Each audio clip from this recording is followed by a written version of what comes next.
Mingus Marauder Football is on the air. Your 2024 Mingus Marauder Football coverage is brought to you in part by Jones Ford Verde Valley, Arizona's best. On 260 in Cottonwood, visit Jones Ford today. Jennifer Griffin State Farm Insurance. Like a good neighbor, State Farm is there. Taylor Waste, the best local option for service tailored to your needs. Yavapai College, serving students with opportunities and resources at 6 campuses across Yavapai County. Reese's Tire and Automotive Tire Pros, more miles for your money. Tiffany's Construction Value, engineering on every project. Gettles High Desert Mechanical, heating, cooling, and plumbing. Don't settle, get Gettles.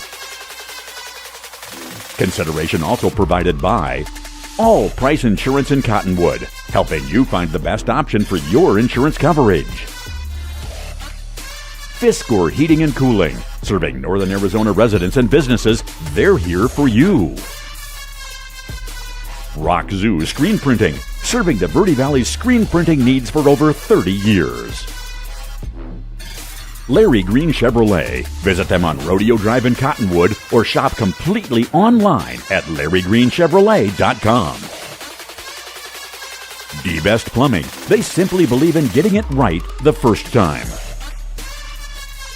Sun Country Custom Woodworks, serving Arizona for over 10 years. Longfellow Excavating. We dig your ideas. Call them at 928-300-3792. And now, broadcasting for your 2024 Mingus Marauders, your play-by-play announcers, Nick Yatsenko and Jackie Bessler. And welcome one and all here to Lee Williams in Kingman, Arizona. Jackie Bessler, Nick Yatsenko is back. Nick, you were missed. In fact, you let me go to Coconino all by myself. It was cold. I was in the stands all by myself doing the roughest, toughest game of the entire year, and you were out somewhere doing wedding stuff. Surprisingly enough, Coconino was probably colder than where I was in New York. Really? So where were you? I was in upstate Binghamton, New York. Yeah? Specifically, and it was beautiful. Got to see the foliage, attend a close friend's wedding. Yeah? So rest assured, I have told my friends no more weddings during football season. Well, amen. And on top of that, there was one particular trip that you and I discussed whether or not the Yatsenkos were actually allowed back into that section of New York, or I snuck in. Didn't I? Yeah, I wasn't too worried. I just snuck in. That might be my dad who's got on the radar. Could be. But no, I snuck in just fine, and I missed you guys. Your dad's calling. Well, we're going to let that one go to voicemail. Yeah. Please. No doubt. So you went to a wedding and it was not yours? Correct. Okay, all right. But you're still going to have one? Yes, yeah. Okay. Just not yet. Just not yet. Okay, perfect. Excellent. That's what we like to hear.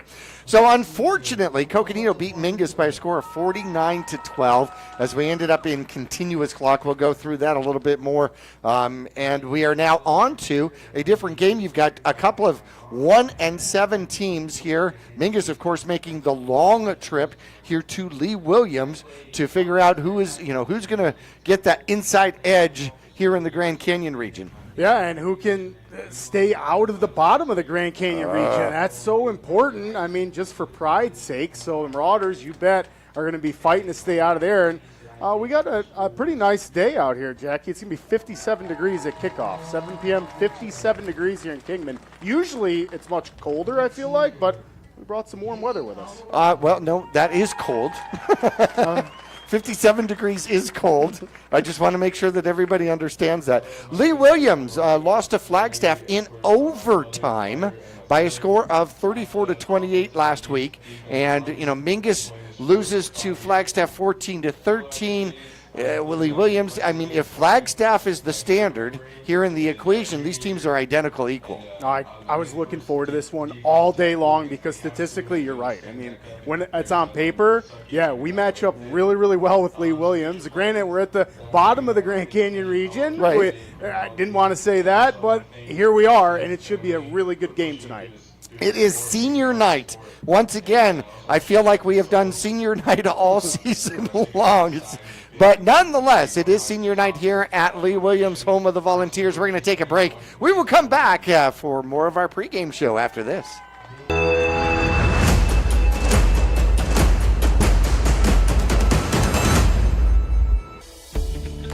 Yavapai College has many degree and certificate programs to get you on track to a rewarding, well-paying career in a variety of industries such as healthcare, manufacturing, construction, elementary education, and art. Fall semester starts on August 15th, so there's still time to register. Visit us online today at yc.edu/admission to connect with your future career. For 4 generations, the Gettles name has been synonymous with heating and cooling ingenuity. Since 1987, Gettles High Desert Mechanical has established itself as the premier HVAC company in northern and central Arizona, having not only survived recent economic setbacks, but thrived and grown during those times. From sheet metal fabrication to equipment installation, and now comprehensive plumbing and drain services. From clogs to comfort, Gettles has you covered. Don't settle, get Gettles, and go Marauders. Larry Green Chevrolet has been an important partner to this community for over 30 years. Whether it be offering outstanding service and deals to the Verde Valley or providing support to schools, charities, and community events, we have made it a part of our business. We love and support the growth and future of Cottonwood and our surrounding areas. That's why we refer to our dealership as the People Place. Larry Green Chevrolet is a proud sponsor of Yavapai County, and we are proud to support our Mingus High School football. Go Marauders! Since 1925, Tiffany Construction has worked with developers and local and federal government to build, expand, and improve infrastructure, roads, drainage systems, and subdivisions. From concept to completion, the Tiffany Construction team provides a full complement of construction services and state-of-the-art delivery methods customized to fit your needs and budget. They're Arizona's longest tenured family-owned and operated civil contractor and proudly serving the Verde Valley since 1991. Tiffany Construction, knowledge and experience to bring your project to reality.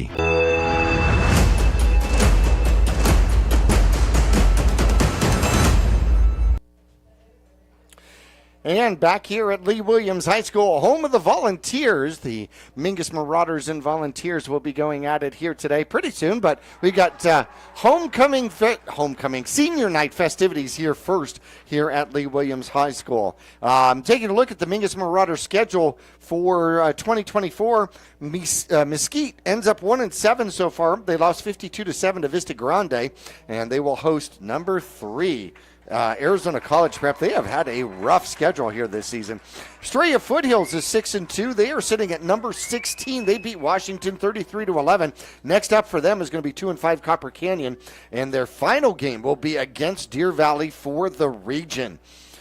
Blue Ridge has gone back-to-back with losses to Payson 30-21, and then Sholo they lost 21-18. They have slipped to number 10. They'll finish the regular season at Round Valley here tonight. Copper Canyon, they have struggled. They are 2-6 on the season, sitting number 50 in the power rankings.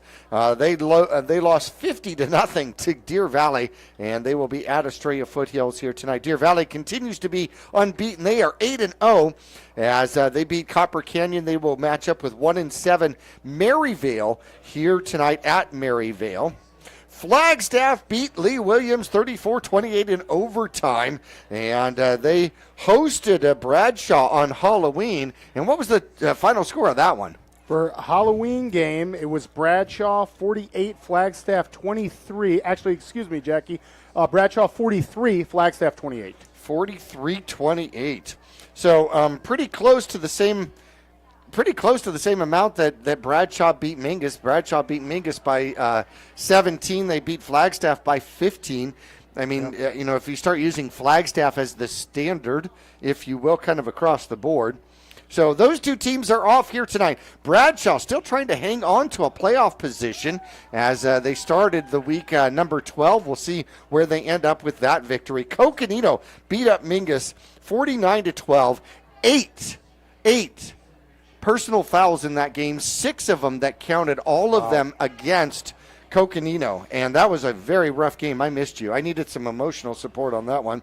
They are at Prescott here tonight, hoping for a 3-way tie going up against Prescott. Lee Williams lost over Flagstaff in overtime. They're hosting Mingus here tonight in Prescott. Well, they beat Bradshaw, probably for the Grand Canyon region. They've got one more hurdle to get through as they host Coconino here tonight for the Grand Canyon region. They have moved up to number 7 in the rankings. Yeah, there are a couple GCR teams absolutely making a playoff run, and love to see that, Jackie.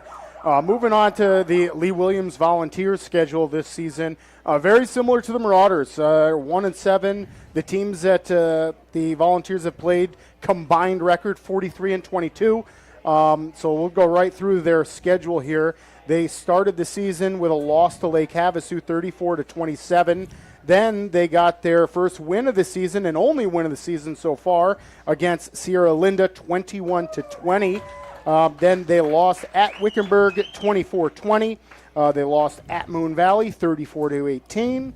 Then they played Mojave, lost that one, 48-13. Prescott beat Lee Williams, 28-7. A little bit of a closer score than you would think. Prescott's a highly ranked team right now. And Coconino, they lost 49-26. And then Flagstaff, which is the overtime game that you had mentioned, they lost 34-28. So Mingus is 1-7 against teams that are 40-25, and Lee Williams pretty darn close. Yeah, Lee Williams' 1-7 record is versus teams 43-22, so very close. I absolutely love this tradition here with the Volunteers from Lee Williams as they make the trek. And, of course, the Volunteers, this is acknowledging the lost firefighters and the volunteer firefighters for a dramatic fire here in the Kingman area. And I love the tradition. I absolutely love the fact that their mascot is the Volunteers, and it goes on and on. Yeah, I get the chills, Jackie, during this ceremony. I love this. I've been fortunate enough to be at Lee Williams for quite a few of these, and this is a great opening to the game. Panthers beating the Mingus Marauders 49-12. It was 35-0 at halftime. Started off the second half with continuous clock. And still as it was, the Panthers put up another 14 here in the third quarter. Mingus scores their 12 in quarter number 4. Rain Stokes was 13 for 22, 105 yards and 1 touchdown on the ground. 21 carries and 73 yards. Remington Stokes had 7 carries and 24 yards. Leading receiver for Mingus was Colby De La Haye. 5 receptions, 67 yards, and a touchdown. Unfortunately, Mingus had a couple of lost fumbles in that game, which really did loom large and played a big role. Passing the ball, Buckingham for Coconino was 8 for 10, 180 yards, 2 touchdowns, no interceptions. Favorite receivers out there, unbelievable. Noble Young Black Goat, 5 receptions, 161 yards, and 2 touchdowns against the Mingus Marauders. Ramirez, man, he is a scat back, and 7 carries, 133 yards, and 3 touchdowns against the Mingus Marauders last week. Wow, so not only was that a cold game, but that was a mean game too, Jackie. It was a mean game. Coconino is a formidable opponent. Putting it on us. Just to touch base on the Eagles and Volunteers game last week, I know we've talked about it a couple times. That was an overtime thriller between Flagstaff and Lee Williams, and the Eagles won that one 34-28. Flagstaff had 100 yards in the air, not much through the air, but they did have 256 yards rushing against the Volunteers. So you would think to find success, you can possibly do that on the ground. Lee Williams, through the air, we're going to talk about this kid all night tonight, Jackie. Morgan Quinn, the junior for Lee Williams, has 1,688 yards on the season, leads the Grand Canyon region, and against Flagstaff, he had 314 yards through the air, 1 touchdown, 1 interception, so a 91 quarterback rating, pretty good for high school. So this Lee Williams Volunteers team loves to put the ball up in the air, Jackie. Rushing, they were able to get 142 yards against Flagstaff, so they were still able to find a little bit of success on the ground, but mainly through the air. I want to thank Dogtown USA for doing our recap out here. Voted the best hot dog in the Verde Valley. Dogtown USA, your destination for the best Vienna 100% all beef hot dogs. Now, when you're craving the original, you want to go back to, Central America here. The Chicago hot dog, the classic chili dog, the kraut dog. The spicy Polish that they call the Didka. You want to find them. There's two ways to find them. You're going to find them at Tractor Supply on the 89A bypass in Cottonwood. They're normally there from 11 to 6, or around the community at special events, and you can go to dogtownnation.com, and go find out where they are at special events. When we come back, we'll take a look at last year between these two squads, plus a whole bunch more stats when we return to Lee Williams after this.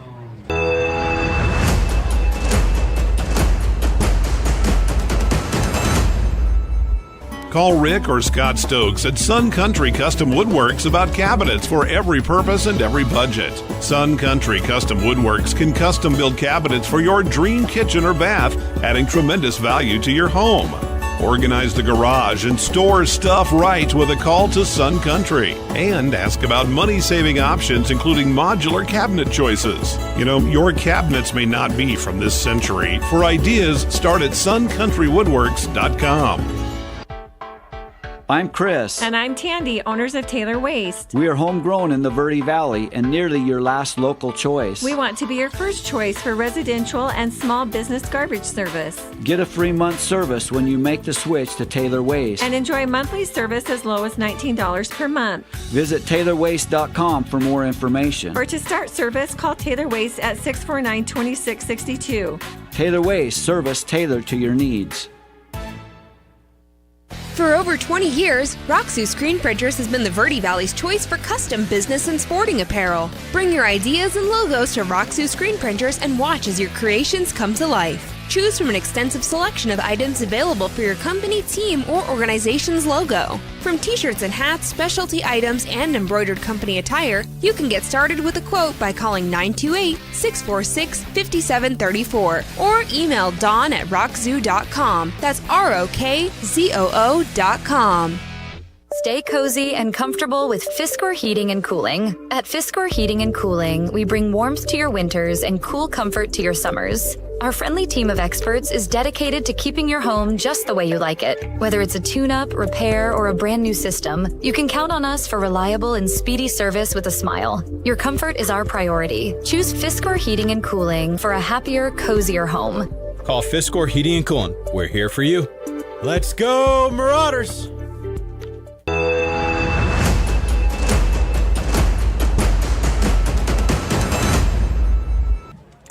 And back here at Lee Williams, taking a look at the 2023 matchup between these two teams. Lee Williams, who was the Grand Canyon Region champion last year, 32-12, the score over the Mingus Marauders. Very efficient they were, 189 yards in the air, 8 for 16, 2 touchdowns in the air, and then rushing the ball. Actually, the quarterback led all rushers, 8 carries, 115 yards, 150 yards on the ground, 189 yards in the air. Leading receiver out there is going to be Toxdottir, and we are going to see him again this year as he was a junior last year.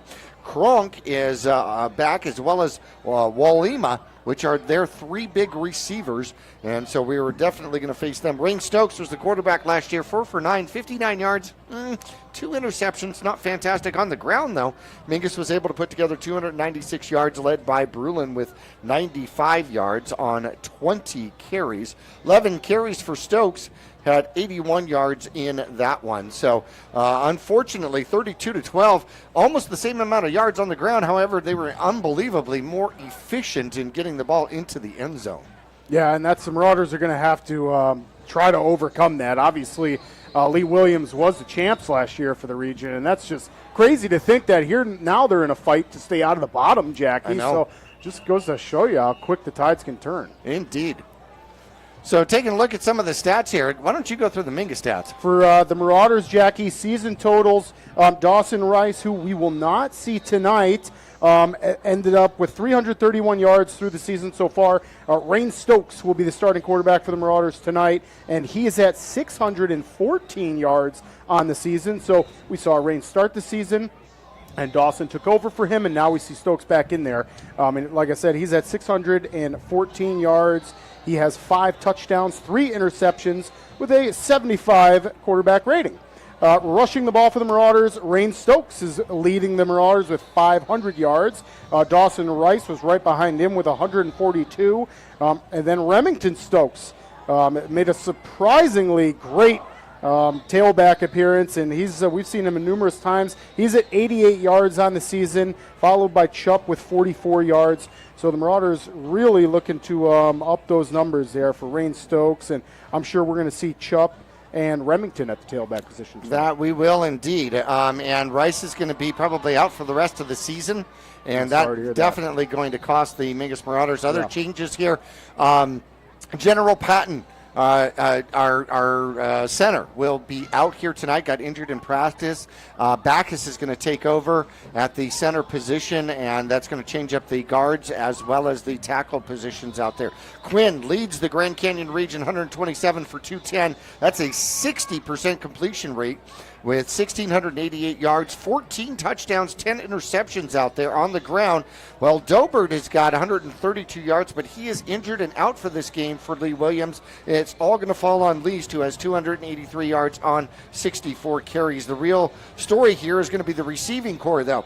Talksdottir, 24 receptions, 507 yards. Kronk has 29 receptions, 427 yards, and then leading the team and leading the Grand Canyon region, Walima, with 61 receptions, 734 yards with 8 touchdowns. And so that is going to be something that the Mingus Marauders are going to have to certainly deal with. A shorter history between these two squads as they weren't in the Grand Canyon region as long as Cocoa and Flagstaff et al. Yeah, that's right, Jackie. Lee Williams being one of the newer schools in Kingman, which is going a decade old now. But yeah, the history between the Marauders and the Volunteers. How about this? The Marauders won the first 4 games, went 4-0 from 2015 to 18, won all 4 of those games. And the last 5 years, Jackie, we were 0-5 against the Volunteers. So we have definitely, we're on the other side of that tilt now, trying to get back to the win column against the Volunteers. So overall, the Marauders are 4-5 when playing Lee Williams. We're going to take a break here at our pregame as we're going to get close to our coin toss and introducing our referees out there and so much more. We will return to Lee Williams High School after this.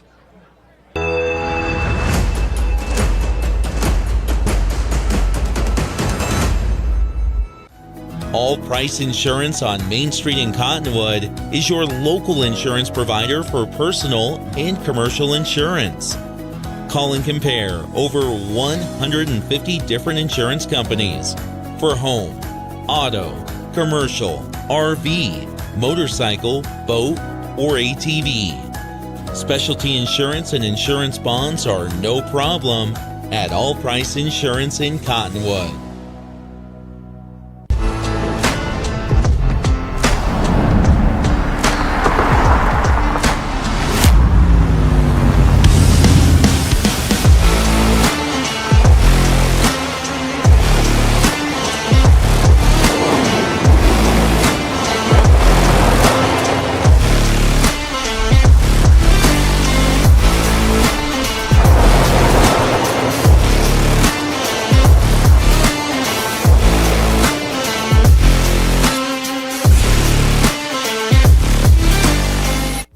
When you're looking for a plumber, no matter the job, call D-Best Plumbing. From energy-saving tankless water systems to whatever remodel project you have in mind, from the simple to the exotic, D-Best Plumbing prides themselves on quality workmanship and efficiency. For honest and fair prices and plumbing problems done right the first time, call D-Best Plumbing at 928-567-8755 or find them online at d-bestplumbing.com. For 4 generations, the Gettles name has been synonymous with heating and cooling ingenuity. Since 1987, Gettles High Desert Mechanical has established itself as the premier HVAC company in northern and central Arizona, having not only survived recent economic setbacks, but thrived and grown during those times. From sheet metal fabrication to equipment installation, and now comprehensive plumbing and drain services. From clogs to comfort, Gettles has you covered. Don't settle, get Gettles, and go Marauders!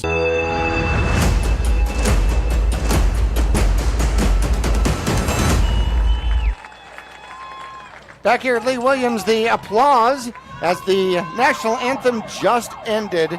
here at Lee Williams High School. Hey, we were talking about some of the changes in the Mingus Marauder offense out here. Trenton Patton is out today, so Backus is going to move from the guard position to the center position. Jordan Watson is going to take the right guard position, and Cameron Houseman will take the tackle position on the right-hand side. Left is going to be Ethan Montiel. He'll stay as the left guard, and Carson Miller will take Jordan Watson's spot as the tackle on the far side. Once again, Dawson Rice out here today. Rain Stokes will be the quarterback, and the backfield is going to be Remington Stokes, likely. Shane Chupp, we're going to see him there. Wings will probably be Wyatt Islas Monsabias, and most likely DeMario or Colby De La Haye, most likely the other wing.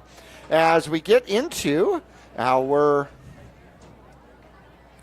as we get into our Eye on the Game, brought to you by Reese's Tire and Automotive Tire Pros, and our referees out here today are... Our referee is Tyler Nelson, umpire Travis DeVoid. Our head linesman tonight's Sean Nelson, line judge Pat Barr, and back judge Brian Bombardieri. Want to thank the umpires and referees out there. I had somebody ask me, so how come there are so many Thursday games? And I said, because there aren't enough referee crews to cover all of the football games. So that is an honest answer. So we thank our referees. So without them, we can't play this game, or it would be coached, or it would be run. You know, the coaches would have to referee, and that gets ugly. No, we don't want, or No. the players. Right. They already do enough reffing of themselves. Both teams do it, and that's always the case. He moved. Anytime, right. Reese's Tire and Automotive Tire Pros. With our eye on the game, look for discounts, coupons, and rebates on tires, wheels, and automotive services at Reese'sTire.com. Locally owned Reese's Tire and Automotive Tire Pros will not be beat. Let me say that again, will not be beat. You can ride secure with a nationwide warranty on both tires and service, available at over 50,000 locations across the United States. As we're getting to our coin toss out there, who are our captains? Out there for the Volunteers, Jackie, I see Thomas Deckstatter, also Joshua Ladson, Darius Welma, and big man out there for the Volunteers is going to be Gabriel Alvarado. Yeah, that's a senior right there, 6'1", 240 pounds. Chup Moore, Islas Monsabias, and on the end, our end captain out there is that 50? I believe that is 50. I think that's Houseman. Houseman will be the other captain for the Mingus Marauders. And our coin toss brought to you by State Farm Insurance, the office of Jennifer Griffin. Pleased to be a part of the Mingus Marauder broadcast year after year after year. Jennifer Griffin, State Farm Insurance, has been in the same location for over 40 years. You can stop by and see her for all your insurance needs at 547 South Main Street in Cottonwood. That's directly across from Walgreens. You can stop by or you can call 928-634-7680,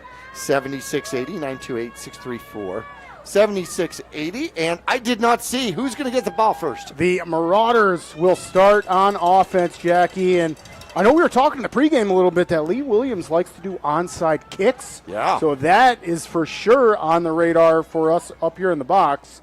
The Marauders better be ready for that one. So receiving will be Mingus. And let's get it started. Get some points on the board early, and this is a dogfight to stay out of the bottom of the Grand Canyon region. And we talked about that a couple times. This Grand Canyon region has gotten so much better over the last decade. The Marauders just kind of trying to fight to get back in the top 3 spot in the GCR, and that's because Prescott, Bradshaw, Coconino, Lee Williams as of last year, all these teams are making playoff bids in the Grand Canyon region. Granted, not this year for Lee Williams, as they're only 1-7, same record as the Marauders, but this should be a great one tonight, Jackie. So the kicker out there is wearing a different number. As I understand it, that's going to be Flummer. Flummer wearing number 15 here tonight, not his 38. We know all about changing jersey numbers, whether you're home or away. And here we are underway, and it is going to be kicked deep. That is returnable. It is going to come to Remington Stokes. Remington Stokes at about the 8-yard line tries to go cross field and will get tackled right at about the 20-yard line. Good coverage out there for the Volunteers as Stokes tried to go all the way around the corner, couldn't quite make the first part of it. Yeah, really good coverage. That was a great job. Remington's got a lot of speed, and the Volunteer is able to just get downfield quicker. It was a very nice job by them, and it gives the Marauders a long field. It's not quite 1st and 80, but, you know. Mingus will start at their 20 with the offensive line moved around. Your new center is going to be Backus out there. And there's the snap, and it's going to be a keeper. Is that Sater running the ball? No, that's got to be Stokes. Stokes pushing, falling forward, and picking up 5, at least maybe 6 out there. Wow, that's incredible, because Stokes hit the line of scrimmage and just like a rugby scrum, just moved that ball upfield 6 yards. Boy, that's a hard way to get it done. Well, it's a slower way to get it done. A little bit more physical, too. You're moving at the speed of sludge. One back in the backfield, 3 receivers to the top side. There is the snap. Quarterback looks to throw, throws, has a man caught and hit immediately, but a flag in the backfield. Yeah, see what this flag's for, but nice completion there. That's going to be a oops. Yeah, that's going to be a procedure on the Marauders. Back them up. And they just about got to the first down marker with that last play, so now they got some work to do with the penalty. That's going to be important, though. That brings up 2nd and 9 for the Mingus Marauders. Getting to those sticks and not being short is going to be an important feature here for Mingus here. And there's going to be another flag thrown, except Stokes is going to get tackled in the backfield. So the Volunteers may choose not to assess this one if they have a choice. Yeah, and that, like you called it, partner, that 2nd down. And you're exactly right. That penalty is going to be declined. It was on the Marauders, so that's going to keep them backed up. And what that does is that negated Rain Stokes' very first run. So it was a nice 6-yard run where you're moving the pile, running hard, and just gets negated. And now the Marauders have a 3rd and long. Quarterback's looking to throw, throws the ball, and it is intercepted out there. The Volunteers will take over at the Mingus Marauder 25-yard line. Do you have a number on the person intercepting the ball? They are tough to pick out the numbers, That's number Jackie. 4. And that's going to be Joshua Ladson, one of the captains we saw. And wow, just a unfortunate play for the Marauders as Rain Stokes, I don't know if he just didn't see him or just didn't get the ball up high enough. But Lee Williams, talk about good field position. They'll take over at the Mingus Marauder 26-yard line. And obviously Lee Williams here on senior night, a little bit stoked, trying to get some momentum going. They go empty backfield to start. 5 receivers out there. Quarterback steps back, has some time, throws the ball downfield, has a man in the end zone. And 1 strike, 26 yards for the touchdown out there. And see if we can get a number. Those are hard to read. What a ball by Morgan Quinn. I'll tell you what, got to give the credit where it's due. That young man has quite a mullet going, too. He's got real good flow and obviously a real good arm. So the reception out there is that number 5? Looks like number 5, Talksdaughter. Completely got away from the defense, and 1 play, 1 score against the Mingus Marauders as Flummer comes in for the extra point. There's the snap. It's down. The kick is up, and it looks good. It is good. Gets inside the right upright, and 7-0. Mingus will get the ball back when we come back after this. When you're looking for a plumber, no matter the job, call D-Best Plumbing. From energy-saving tankless water systems to whatever remodel project you have in mind, from the simple to the exotic, D-Best Plumbing prides themselves on quality workmanship and efficiency. For honest and fair prices and plumbing problems done right the first time, call D-Best Plumbing at 928-567-8755 or find them online at d-bestplumbing.com. And back here, 10:33 left to go. An interception and then a quick score, and the Volunteers on top of the Mingus Marauders very early. And now you wonder whether or not they will do the onside kick. Yeah, I mean, defensively, they've got to have some confidence after that first series. One play touchdown, and here is the kick. It comes to the near side, and that one's going to go out of bounds. Mingus will get the ball at the 35, so maybe they don't want to give Remington another chance, so Mingus will start with decent field position.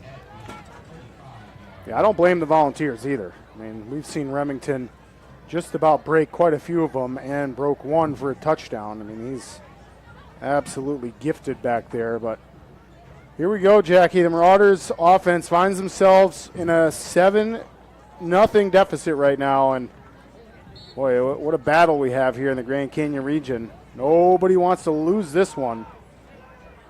Well, Mingus has got to come back, and Stokes is going to run. Oh! And there's the penalty flag. Oh, my gosh. Stokes looked like a sailfish that just got hooked. They grabbed the back of his pads, and that was one of the worst horse collars I have seen in a while. No, they call it a face mask. They got a hold of the face mask. Yeah, either or. That was gnarly. He just, like you called it, he just got turned right around in the air, too. And that's going to help the Marauders big time. Well, that's going to put the ball, should put the ball up at the 50. They're going to say that he was behind the line of scrimmage when it happened. So they give it 1st and 10 at the 47. Yeah, that's what I thought. Oh, no, now 48. I thought they were going to put it at the 50. Okay, never mind. So it wasn't from the original line of scrimmage. There's the snap and the handoff. There goes Remington Stokes. Remington Stokes runs into trouble and gets forward progress for about 2 out there. And a late flag comes in. Not quite sure. Let's see what that's going to be. That's going to be a personal foul on Lee Williams. Ooh, back to back. Wow. So a couple of maybe emotional penalties out there for Lee Williams. Only the start of this game, but I mean that's going to move the Marauders downfield. We'll take it. And I'm not even quite sure what it was. Maybe something verbal. I didn't see anything physical during that play, but we'll take it. So 2 unsportsmanlikes here quickly. Mingus saw an awful lot of that against Coconino.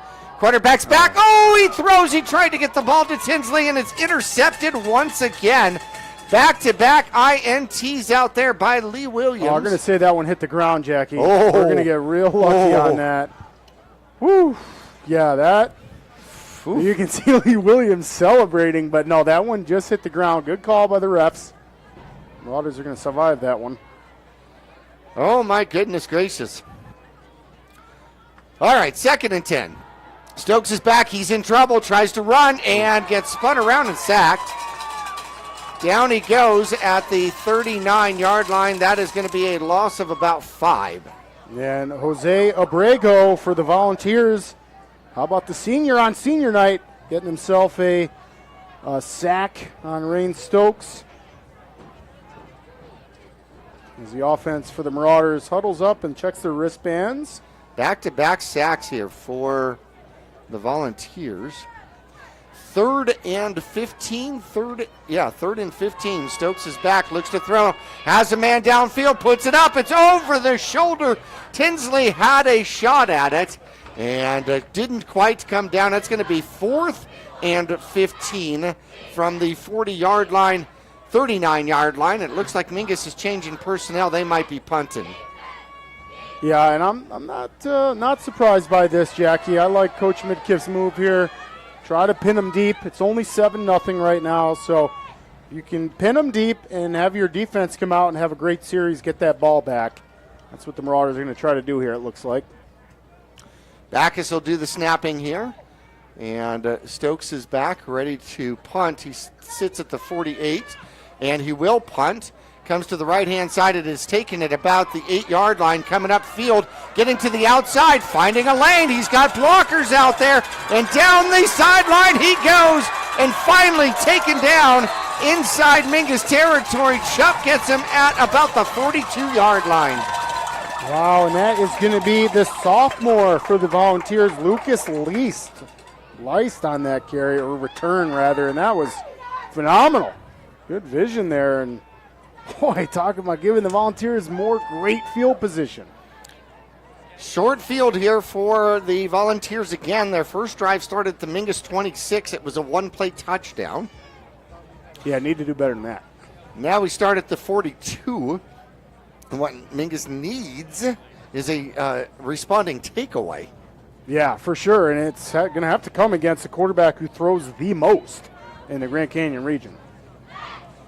Quinn is in the backfield. He's got two backs in the backfield with him, two receivers to the near side. Out of shotgun. There he takes the snap, steps back, looks to throw, goes to the right-hand side, has a little bit of trouble, throws, and it is tipped away. Oh, Islas Monsibayas almost had the pick we were talking about. That was almost a pick six, Jackie. That's great job by the Marauders. Defensively, good coverage.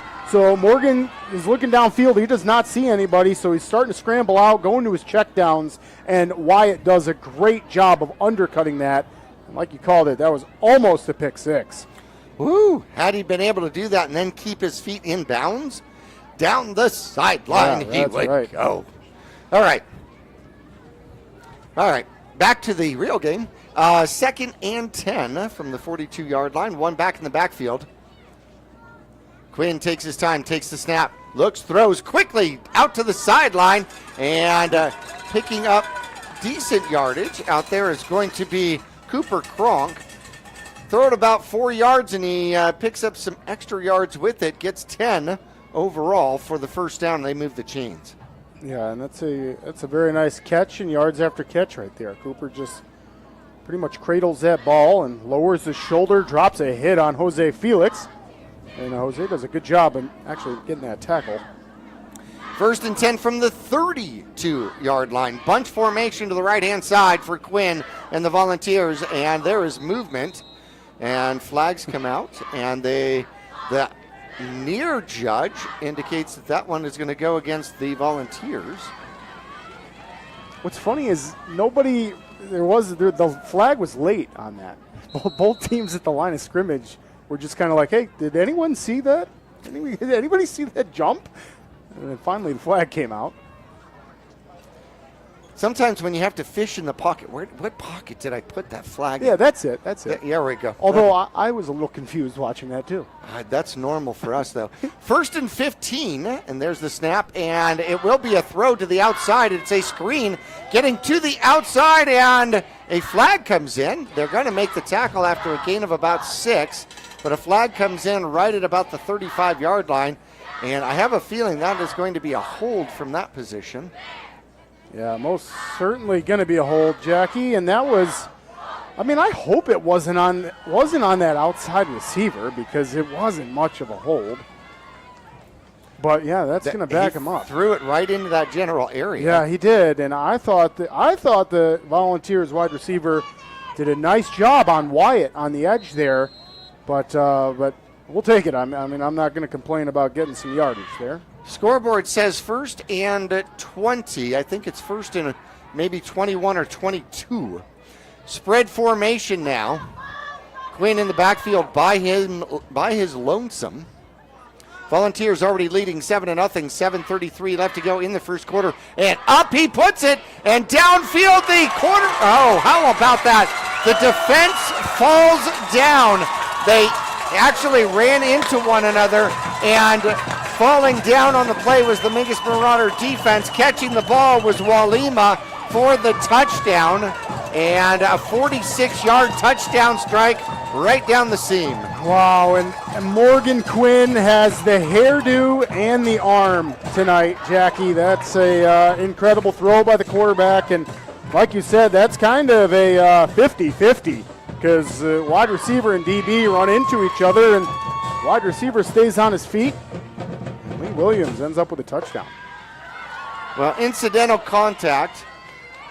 Mingus almost got to that one, but instead the extra point is good. 14-0. Mingus finds themselves in a hole again this week on the road at Lee Williams. We'll be back after this. Larry Green Chevrolet has been an important partner to this community for over 30 years. Whether it be offering outstanding service and deals to the Verde Valley or providing support to schools, charities, and community events, we have made it a part of our business. We love and support the growth and future of Cottonwood and our surrounding areas. That's why we refer to our dealership as the People Place. Larry Green Chevrolet is a proud sponsor of Yavapai County, and we are proud to support our Mingus High School football. Go Marauders! 14-0. Pretty quickly, 7:22 left to go in the first quarter.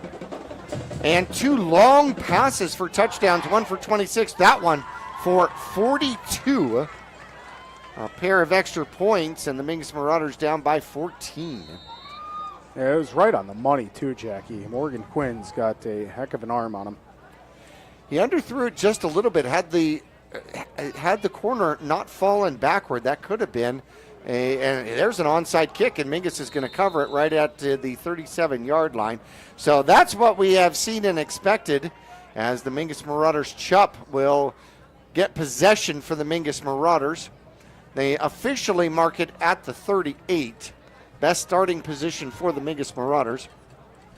But the ball downfield, had the defense not fallen, there was a 50-50 shot at that ball.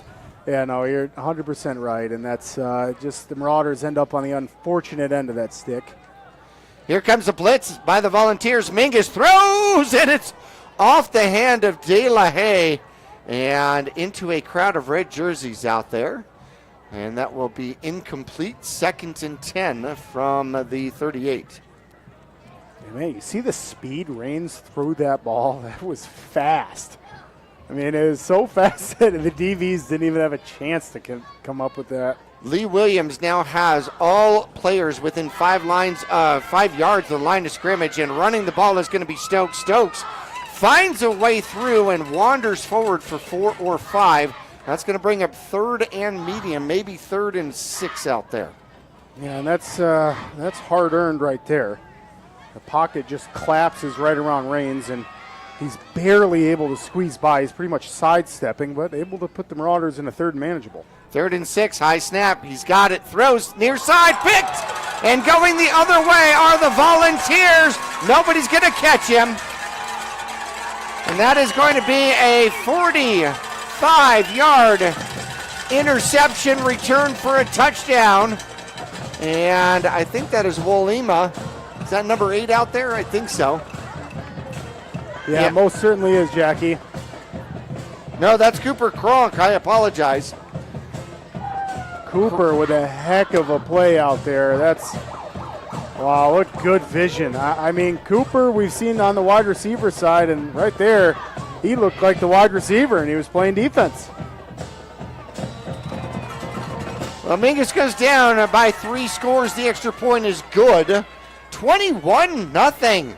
Mingus digs the hole a little further. We'll be back for a kickoff right after this. All Price Insurance on Main Street in Cottonwood is your local insurance provider for personal and commercial insurance. Call and compare over 150 different insurance companies for home, auto, commercial, RV, motorcycle, boat, or ATV. Specialty insurance and insurance bonds are no problem at All Price Insurance in Cottonwood. So Flemmer comes out for his 4th kickoff here in quarter number 1. 6:37 left to go in quarter number 1. And the Volunteers have racked up a 21-0 lead over the Mingus Marauders here on senior night. The Volunteers are so good through the air that they're picking up that momentum on the defensive side of the ball. They haven't run the ball yet. Flemmer's ready. Mingus is expecting another onside kick attempt.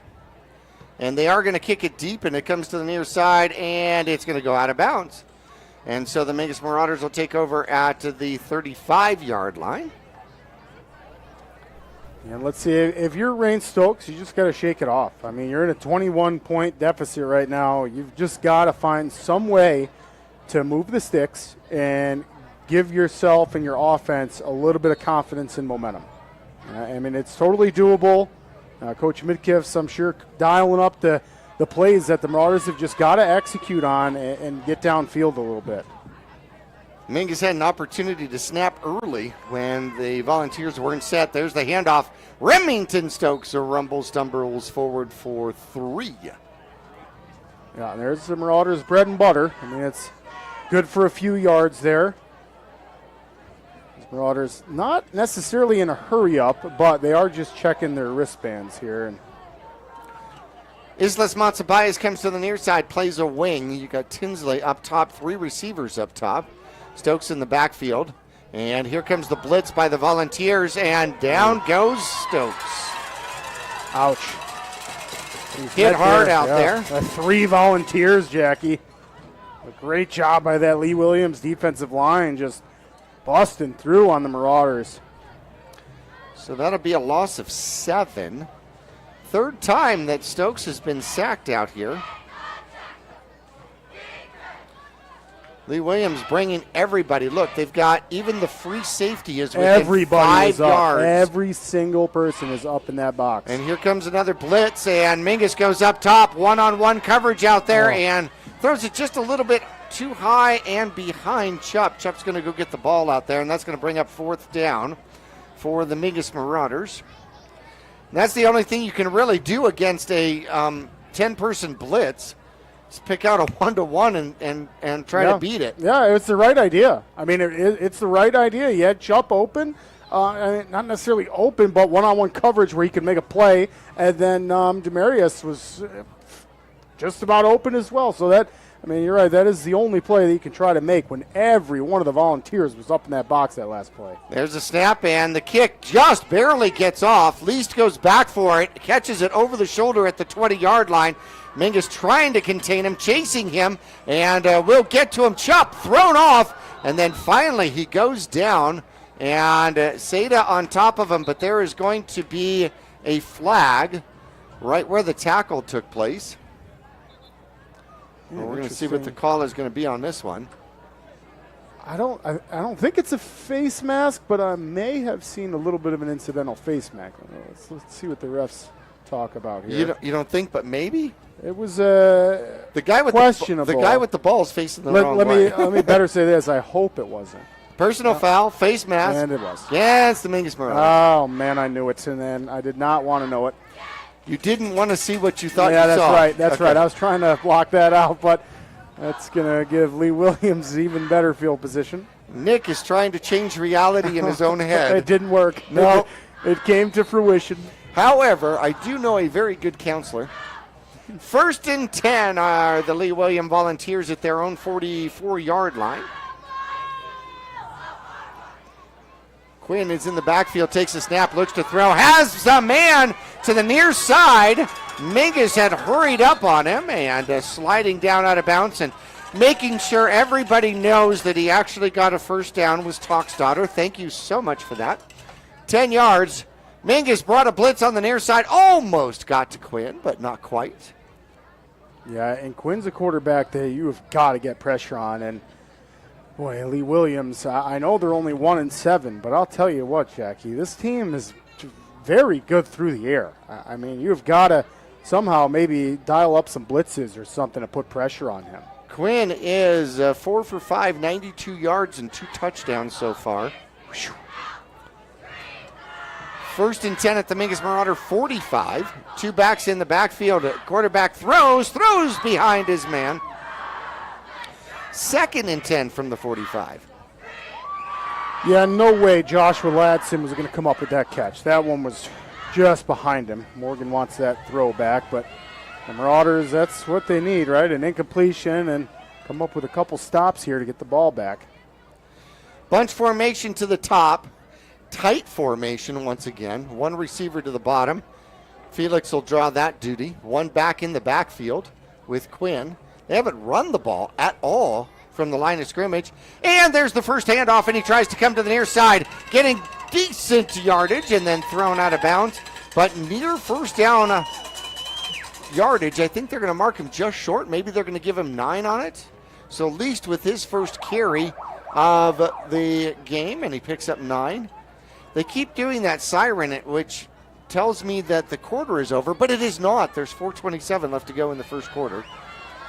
Yeah, a lot of these players, Jackie, are sophomores and juniors here for the Volunteers. We'll talk more about that, but these young men are going to have a great upcoming season. Oh, and it is going to be a direct snap out there to Least. Least will take the ball to the right-hand side, pick up a first down and a whole bunch more. He'll pick up 7. Wow, yeah. So the quarterback pretended that he was going to come over and talk to his receivers about the play, and the direct snap went to Least as he picks up his second carry of the game and a first down.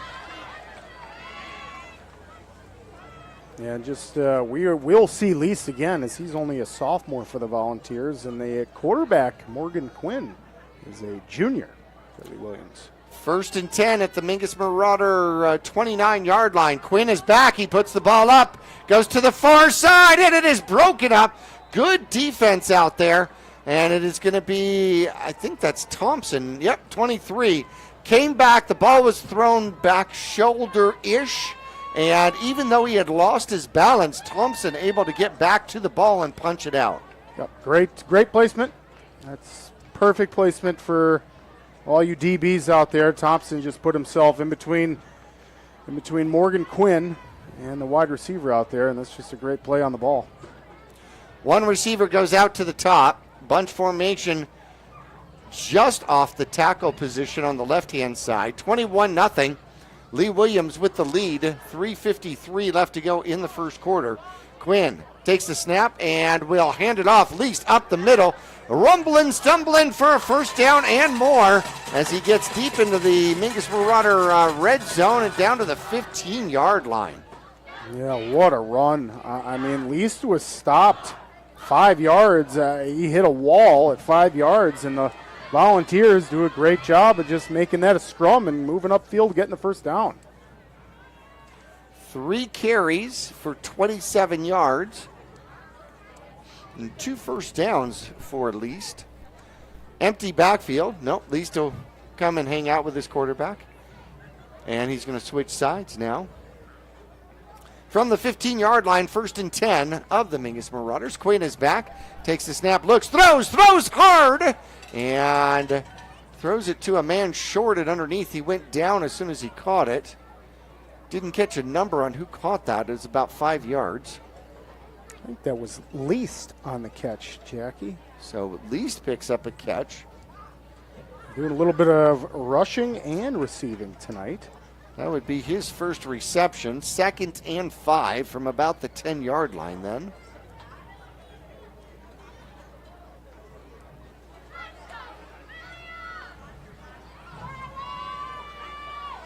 Here come the Volunteers, 2:36 left to go in quarter number 1 as they bring a receiver out very late.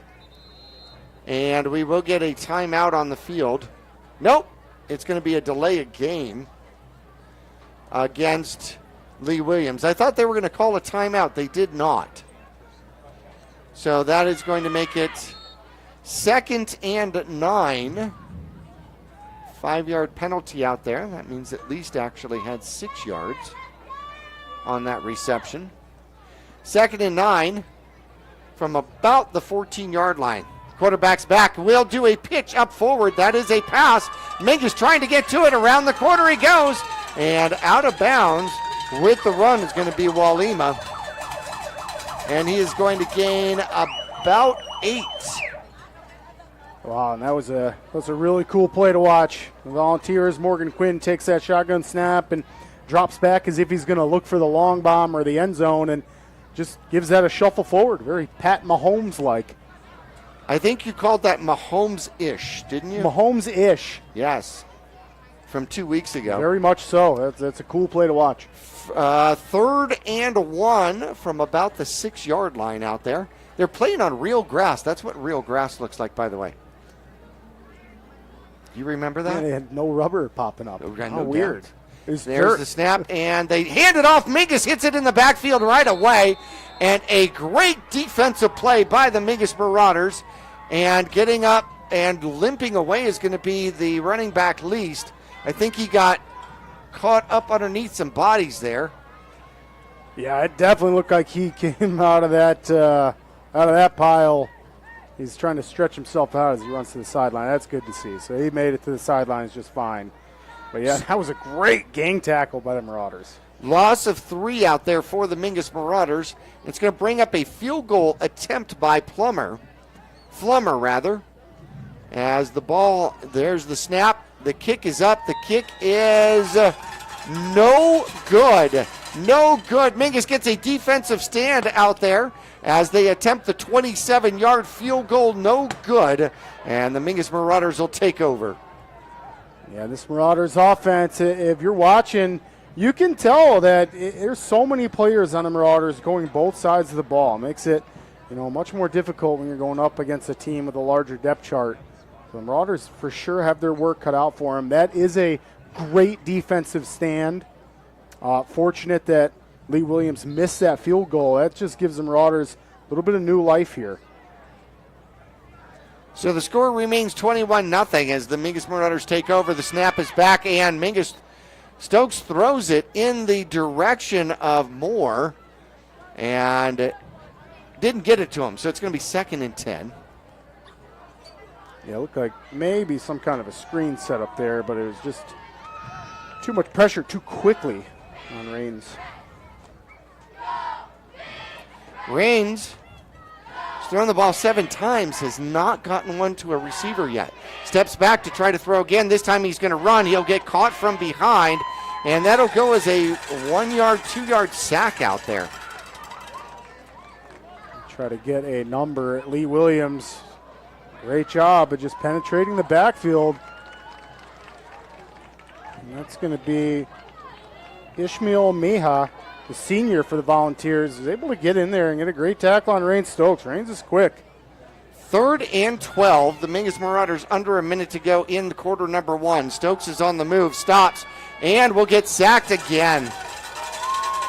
The sack goes down to about the 10-yard line, and that'll go as about an 8-yard sack, bringing up 4th and 18, 4th and 19 from their own 10-yard line. So they're going to be snapping right at their own goal line.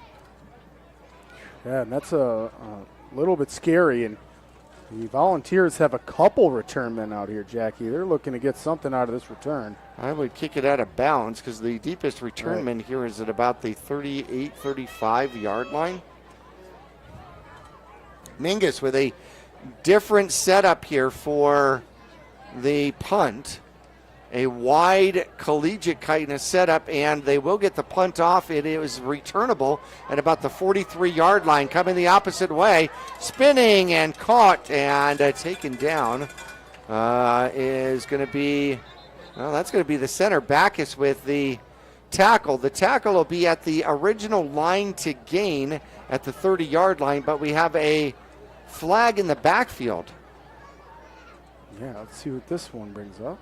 We're going to have a personal foul against Lee Williams. Now the question is this before or after the play?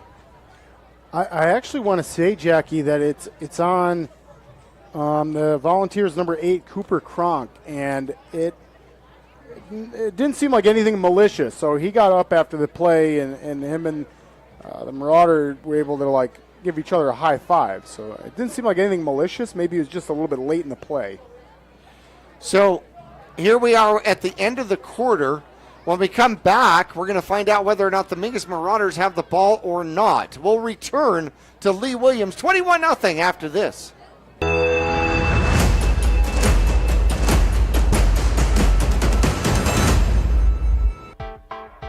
I'm Chris. And I'm Tandy, owners of Taylor Waste. We are homegrown in the Verde Valley and nearly your last local choice. We want to be your first choice for residential and small business garbage service. Get a free month service when you make the switch to Taylor Waste. And enjoy monthly service as low as $19 per month. Visit TaylorWaste.com for more information. Or to start service, call Taylor Waste at 649-2662. Taylor Waste, service tailored to your needs. Larry Green Chevrolet has been an important partner to this community for over 30 years. Whether it be offering outstanding service and deals to the Verde Valley or providing support to schools, charities, and community events, we have made it a part of our business. We love and support the growth and future of Cottonwood and our surrounding areas. That's why we refer to our dealership as the People Place. Larry Green Chevrolet is a proud sponsor of Yavapai County, and we are proud to support our Mingus High School football. Go Marauders!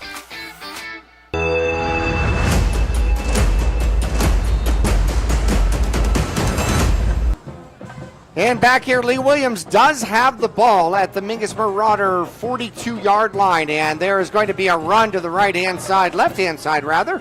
Good defense by the Mingus Marauders, and Lease gets no gain. His partner in crime, Nobert, out for this game, injured, so Least is going to get all of the carries, I think, from the backfield.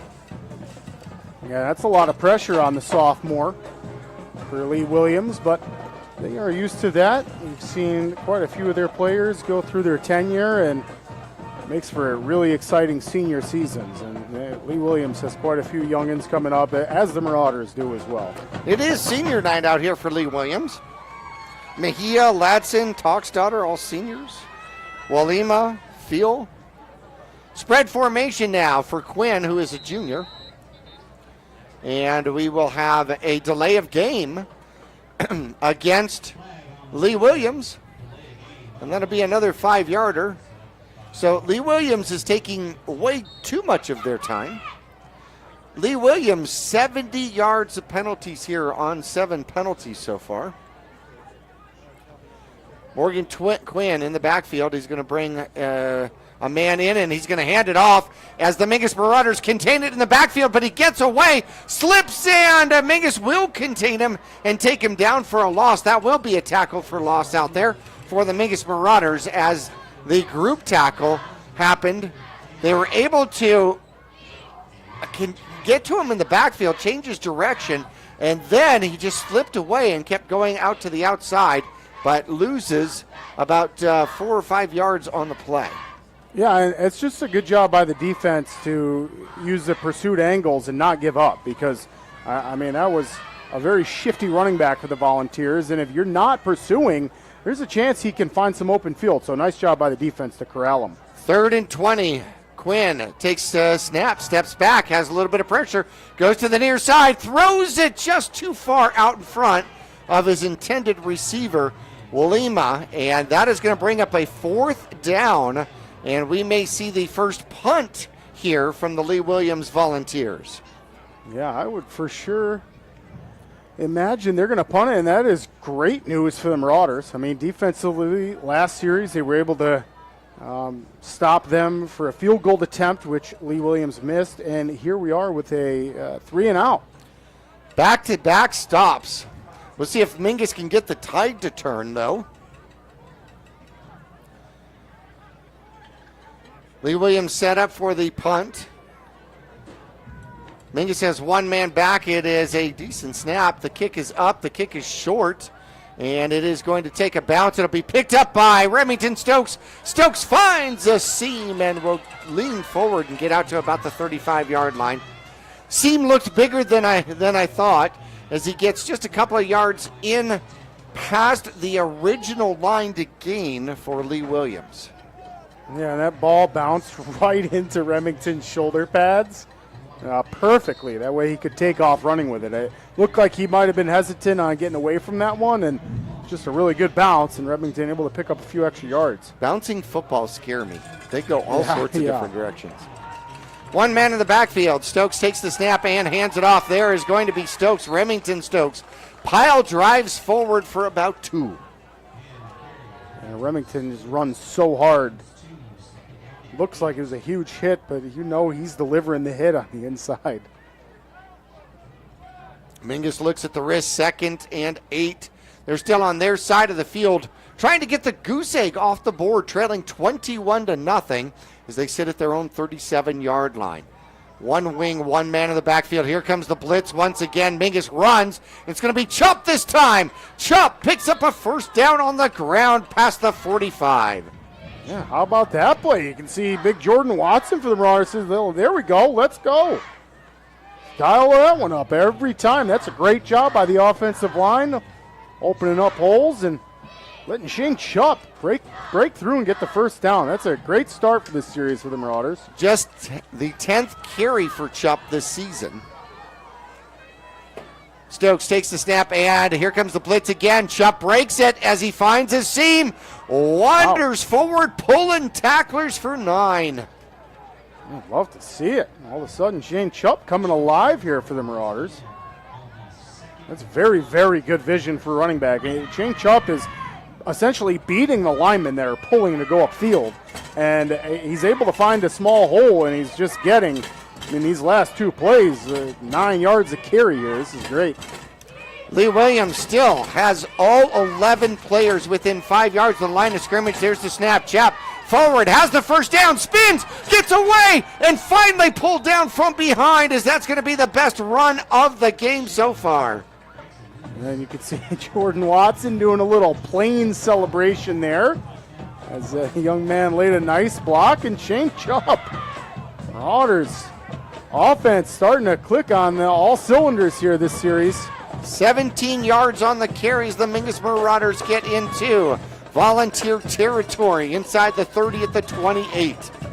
8:22 left to go, second quarter, and there is the snap, and there is the flag. Yep, that'll be a false start against the Marauders. It'll back them up 5.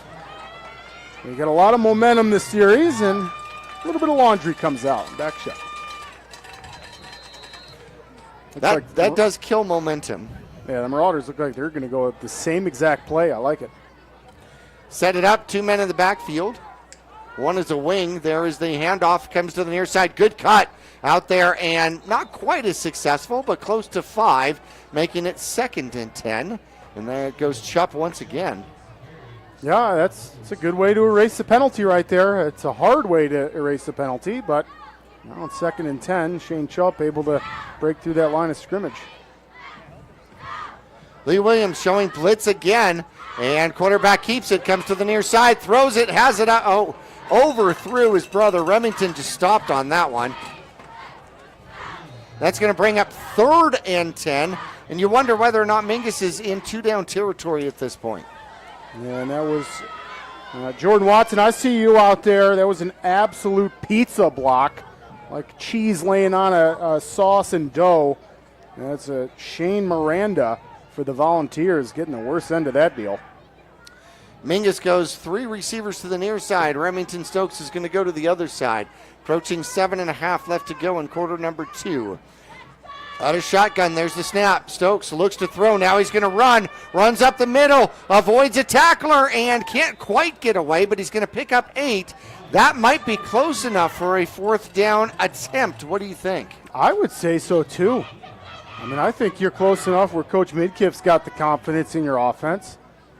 And it looks like they're going to be going for it, Jackies. They're all checking their wristbands out. Down 21-0, sitting at the 25-yard line. Deepest penetration into Volunteer territory. 2 receivers either side. Chupp is in the backfield. The quarterback is back. Quarterback looks to run and goes to the outside, falls forward, and he is short. He's going to lose 1 and turn the ball over to the Volunteers. Yikes, and it just kind of looked like that play fell apart for the Marauders. Raines has got not much time, just, 1 or 2 Mississippi, but there was just nobody. I don't know if wide receivers weren't turning around quick enough for him or if that was a designed run and the Volunteers just stayed on the inside. So nobody scrambled out, so Raines had nowhere to go, and that leads to a big turnover here for the Volunteers. 6:56 left to go. The Volunteers will get the ball back at their 21-yard line. Mingus made a bid to get into the red zone. Missed it by that much. And a spread formation. Nobody in the backfield out there with Quinn. 1 man going to the far side. Quarterback throws to him quickly and getting to the outside, avoiding a tackle and pushed out of bounds on the far side. And I'm trying to get a number out there. Who caught that ball? Yeah, I still can't make out the number as we get close. That's going to be Walima, number 10.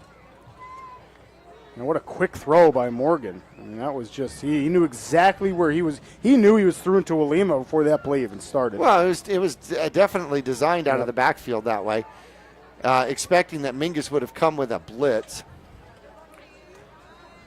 2nd and 3 now are the Volunteers. Quinn is back. He is in trouble. He'll step forward, and Mingus will get him for the sack. Stokes is in there for the sack. Had another Mingus Marauder out there. I think that's Houseman involved in that, and that is going to be a loss of 4 on the sack. Yeah, love to see it, and that you sure called it right. That's Houseman. Houseman and Rain Stokes doing a little celebration out there, and deservedly so. That's a great defensive play. And here we go, Jackie. Here's a golden chance for the Marauders defense to come up with the stop. 3rd and long, and it's crucial that you get the offensive ball back. 3rd and 7 from the 25-yard line of the Lee Williams, maybe the 24. Spread formation, and they're going to stop it with a delay of game again. Holy cow. Oh, it's kind of crazy because these are penalties that you see in the beginning of the season usually, right. Jackie. This is a lot of delayed games. Granted, seems like they're quick, but nonetheless, they're just taking too long to get the play off. You read my mind on that one. That's going to bring up 3rd and 12, and it looks like Lee Williams is going to take a timeout here. We're going to take a break with them. When we come back, 5:58 left to go. 3rd and 12 are the Lee Williams Volunteers. We're back after this.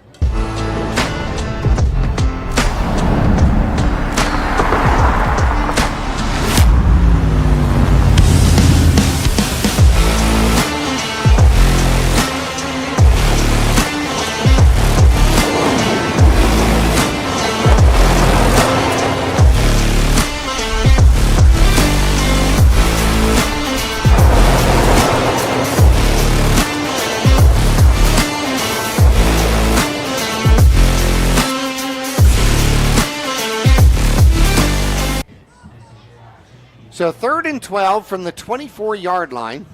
Mingus trying to come up with its 3rd defensive stop in a row.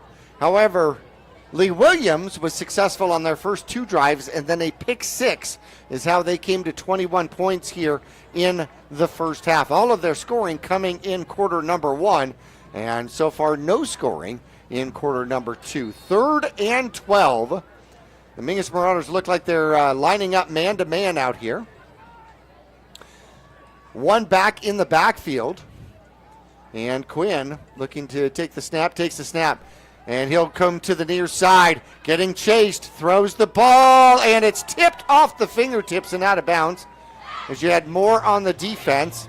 Rain Stokes trying to return the favor out there, getting into the backfield, chasing the quarterback. 4th and 12, and got to imagine that Lee Williams is going to punt. Yeah, and Remington Stokes is assuming that as well, Jackie. I'm sure we are going to see a punt from Lee Williams, and how about that? Defensively, that's a great job to focus up. I mean, if Marauders could just wipe out that first quarter, they've played much better here these last few series. We're going to have to go back into Nickland, right? See if we can't change that. Remington Stokes is back. Low snap. The punter picks it up. It's going to take a bounce. A little bit of a good bounce here for Lee Williams onto the Mingus Marauder side. It continues to tumble forward and down to the 42. So Mingus will start at their own 42-yard line. So it works out to be a decent punt with no return as it landed 15 yards or so in front of Stokes, and that's just dangerous. Yeah, absolutely. Like you called it, I don't like a bouncing football on the turf because it could bounce any direction on you, and you see it on onside kicks all the time. And punts too, where it just bounces right in front of you and then hits you. So smart play by. You know what that reminds me of? Bouncing football reminds me of the stock market. I'm just as scared. There's the snap. Quarterback's back. Stokes is going to run for his life off the right-hand side. He has got room. Oh, no, a flag comes out. He picks up a first down. If it stands, he gets about 15 yards, but there is a flag on the field at the 45-yard line, and that looms large for the Mingus Marauders. Yeah, that is most likely going to be a hold, and it is. Marauders are going to back up. Not sure who that was on. And that flag came out, and all the linemen, including defensive linemen, were walking towards the ball at that point. I do have a huge scoring update for the Grand Canyon region here, Jackie. Number 8 in 4A, Prescott, is beating Coconino right now, 21-7 in the second quarter. Sounds about right. Yeah. Prescott has a heck of a defense. All right, here come the Mingus Marauders, 1st and 20, and they're going to hand it off. Not quite getting the same push. Off is going to be chopped. The ball comes out, but I think that's after the play. And he'll pick up 1 or 2. We'll give him 2. Uh-oh, I need to go tell the announcer that it's not Choop, it's Chop. Yeah, Chop, and he's been all over the field for the Marauders tonight. Miss Elijah Chupp for this team, too. Ooh, low snap. Quarterback gets it. Goes to the right-hand side. Looks for somewhere to go. Throws the ball. And it is going to be De La Haye with the catch and the first down. First reception for the Mingus Marauders as they get the ball into Lee William territory. And they're going to mark it at the 43-yard line. I mean, what a laser by Rain Stokes. That's a really nice play. Just rolls out, not finding anybody, and then finds De La Haye just sprinting towards the sidelines. Picks up 21. Uh-oh, in trouble, and Stokes is going to go down, and he's going to lose more than 10 on that sack. Oof. Oh, man, the Marauders' offensive line wants that one back. I mean, Rain Stokes didn't even have time to turn and run. I don't know if that was just a good job by the Volunteers reading the count or what, but that was some serious pressure right off the snap, and that backs the Marauders up.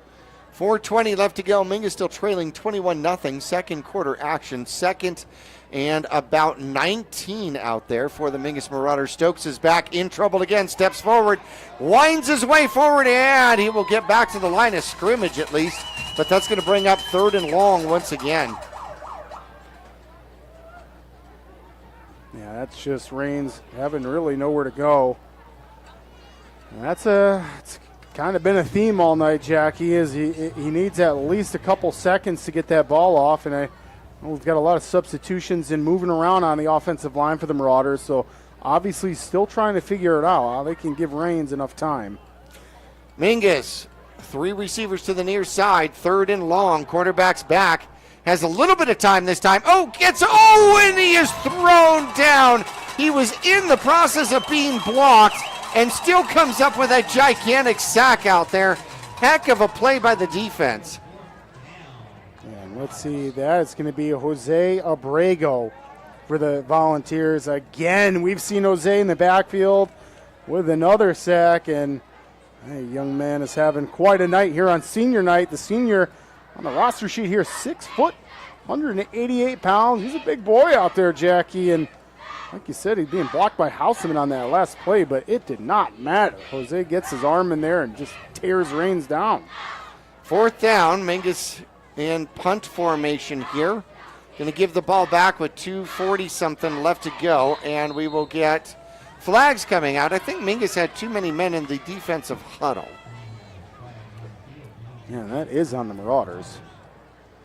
And how about this? Quite a few games on Halloween yesterday, Jackie. And love to see this. Australia Foothills is ranked number 19 in the Division 4A, and they came up with a huge win yesterday, 36-14 against Copper Canyon. They're actually 16. Those are Max Preps rankings. Oh, good. That's even good for Australia Foothills. That's awesome to hear. Well, we have a timeout on the field with 2:42 left to go. I'm not sure when they took the timeout, so we're going to keep it here. So obviously, Mingus has to punt. We saw an improvement defensively here in quarter number 2 as Mingus got 3 stops in a row here. Unfortunately, has not been able to get the offense rolling and can't put together back-to-back-to-back first downs here against this Lee Williams defense, trailing 21-0. Now they got to give the ball back. What do they need to do here? Yeah, another stop's going to be huge because right now, if you can, not look at the first quarter, Jackie, this is a 0-0 close game. The second quarter, we saw Shane Chupp on the offensive side for the Marauders playing outstanding.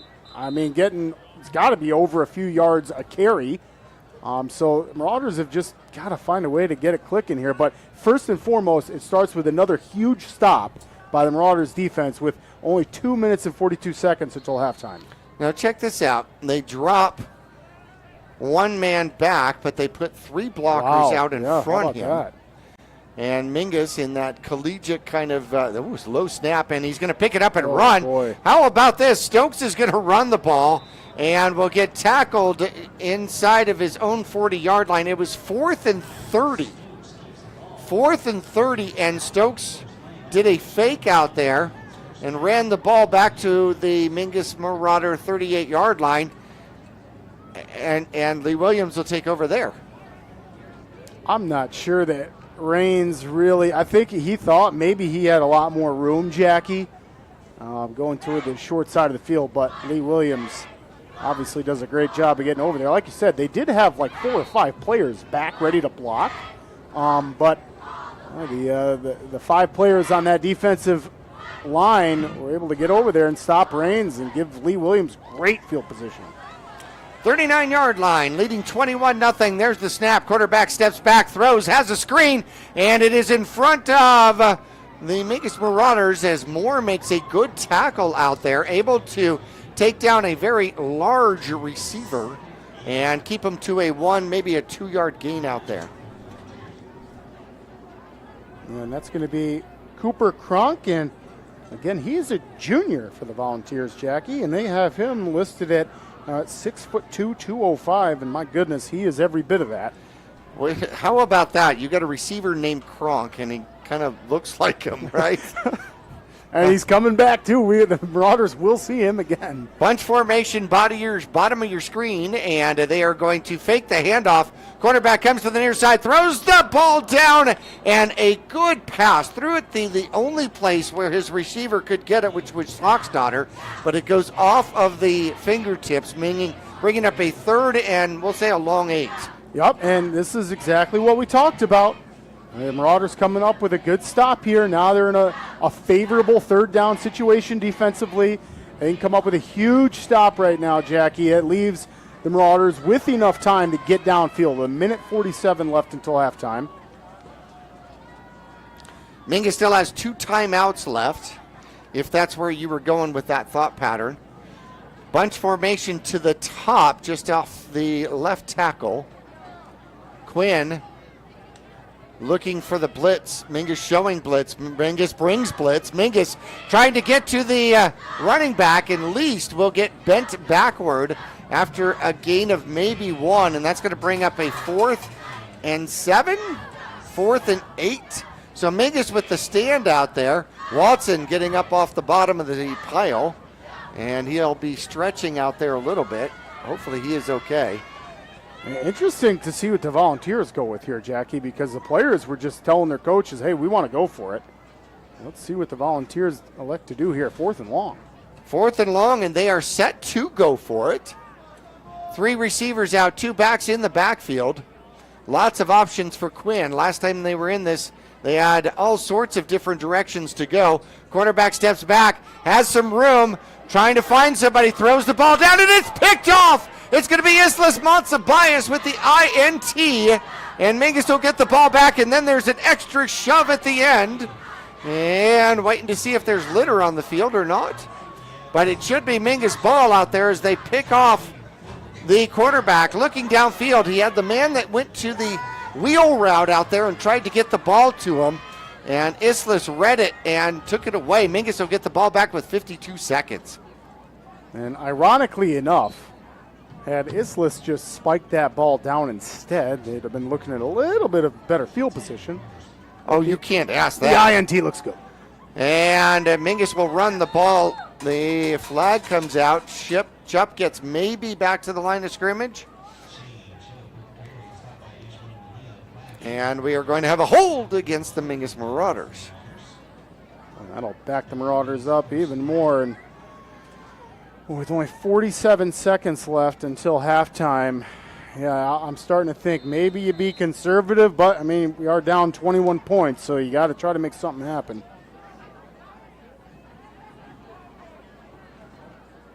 But can you get the ball downfield? That's the question. Yeah, I mean, first and foremost, try to get on. The clock is running. 30 seconds left to go. There's the snap. Stokes is back. Comes to the near side. Buys himself a little time. Puts it up. Has a man downfield trying to get it to Tinsley. And he would have been open. That was a pretty decent route put together. Clock stops with 21 seconds left to go, as it is 2nd and 20 for the Mingus Marauders. Yeah, if Stokes just has one more Mississippi where he can actually get some power going to that arm and not throwing off his back foot, that's going to be a catch. I mean, that was a really close one. What is with you and your southern states, man? Yeah, I guess I'm just excited to be back. Bunch formation for the Mingus Marauders, near side. And there's the snap. Here comes the blitz. And the quarterback throws it out, has a man, and a block. There's a block, and down the sideline go the Mingus Marauders. And on his way, he's going to stop. Remington Stokes is going to get tackled at about the 10-yard line, 15-yard line. 8 seconds left to go. Got to call timeout. Yep, absolutely. Hopefully Coach Midkiff can squeeze in a timeout here, Jackie. Great call. The players are running down the field to take their position here. Or maybe we're going to get a spike. No, there we go. There's the timeout. There's the timeout. Okay, we're going to take a break with the Mingus. 1st and 10 from the 15 when we come back right after this. For 4 generations, the Gettles name has been synonymous with heating and cooling ingenuity. Since 1987, Gettles High Desert Mechanical has established itself as the premier HVAC company in northern and central Arizona, having not only survived recent economic setbacks, but thrived and grown during those times. From sheet metal fabrication to equipment installation, and now comprehensive plumbing and drain services. From clogs to comfort, Gettles has you covered. Don't settle, get Gettles, and go Marauders. So Remington Stokes with the 65-yard reception, about 25 yards or so downfield. Then he got a block, and then he slowed up, tried to undercut the defense to get into the end zone. So Mingus with 8 seconds here. Do they have one play or do they have 2 plays from the 15? Well, you can have 2 plays if you're quick with it and go towards the outside. If Marauders elect to run this on the inside or catch the ball on the inside, you are going to have to hurry up to that line of scrimmage. They still have one more timeout, though. Stokes out of shotgun, takes the snap, steps back. Here comes the blitz, puts the ball up, throws it to the end zone, and the flag comes out. I wonder if that's going to be a pass interference out there. Tinsley, the intended receiver, the ball was thrown before he cut out, and that one might go against the Volunteers. Yeah, which would be a great thing for the Marauders here. So we're waiting on the official call, and I think it is. Lee Williams is starting to back up. So it becomes an 8-yard penalty, half the distance to the goal line. So it'll be first and 3 from the 8. 1 play left. Yep, that's all Mingus has got. 4 receivers out. There's the snap. Quarterback steps back. He is in trouble. Steps forward. He's going to get sacked. And then he loses the ball. But they call him down. That is how the half is going to end on one of the many sacks out there against the Mingus Marauders in this one. Unable to get it in the end zone just before halftime. 21-0. We'll be back for our Longfellow halftime report after this.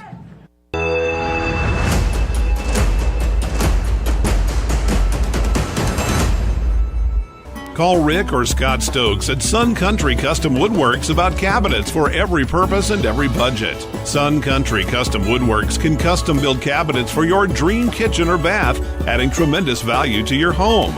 Organize the garage and store stuff right with a call to Sun Country. And ask about money-saving options, including modular cabinet choices. You know, your cabinets may not be from this century. For ideas, start at suncountrywoodworks.com.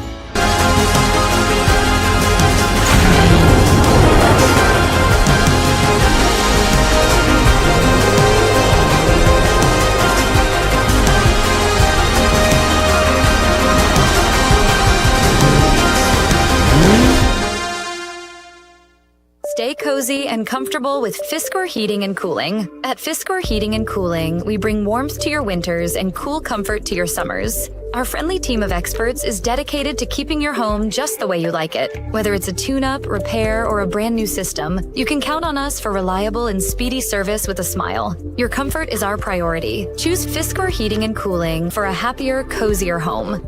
Call Fiskor Heating and Cooling. We're here for you. Let's go, Marauders! All Price Insurance on Main Street in Cottonwood is your local insurance provider for personal and commercial insurance.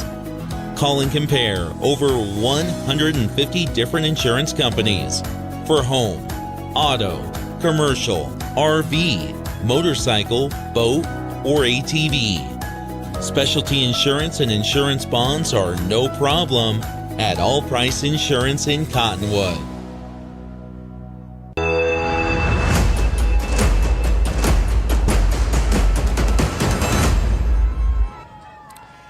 And welcome to halftime here at Lee Williams High School in Kingman, Arizona. Jackie Bessler, Nick Yatsenko back.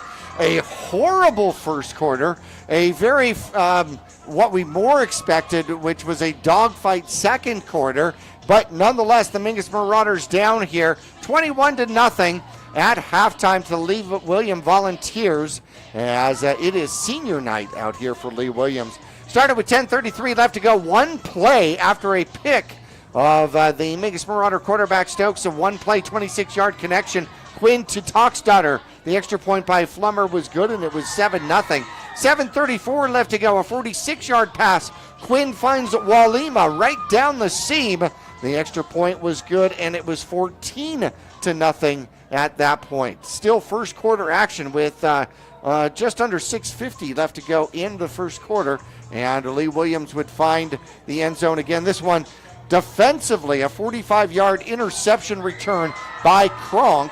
The extra point was good. It was 21-0. Another drive out there in quarter number one with 1:32 left to go. A 27-yard field goal, no good, off to the right.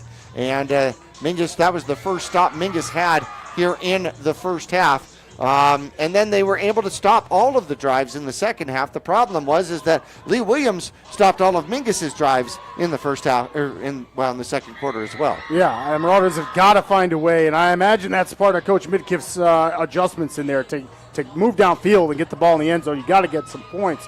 But to your point, yeah, if the Marauders can forget about that first quarter and play the rest of the game like they did in the second quarter defensively, which is not let Morgan have these deep balls downfield. I mean, a couple of these touchdown passes for Morgan Quinn have been pretty wide open. Granted, one of them, we had a DB fall on that play, which is just unfortunate. Could have gone the other way too, but it just ends up being Morgan Quinn with a couple deep bombs downfield, which is the real big difference here. The Marauders can contain and not let that happen again. They're going to stand a much better chance. Well, I want to thank our halftime sponsor, Longfellow Excavating. No job too big, no job too small. Longfellow Excavating does it all. Septic installation, drainage, grading, and so much more. Call Josh Longfellow for a free quote. 928-300-3792. 928-300-3792. And in fact, their slogan is, I love this, we dig your ideas. I love that. That's good, huh? Yeah, that's dang good, and we need to dig out of this hole here, too. Oh, ooh, as he transfers it back to football. Way to go.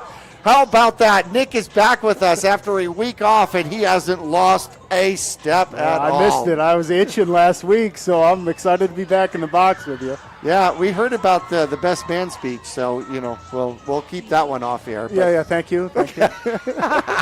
We're going to take a break. We will return here at halftime. The Lee Williams Volunteers on top, 21-0 over the Mingus Marauders. We're back after this.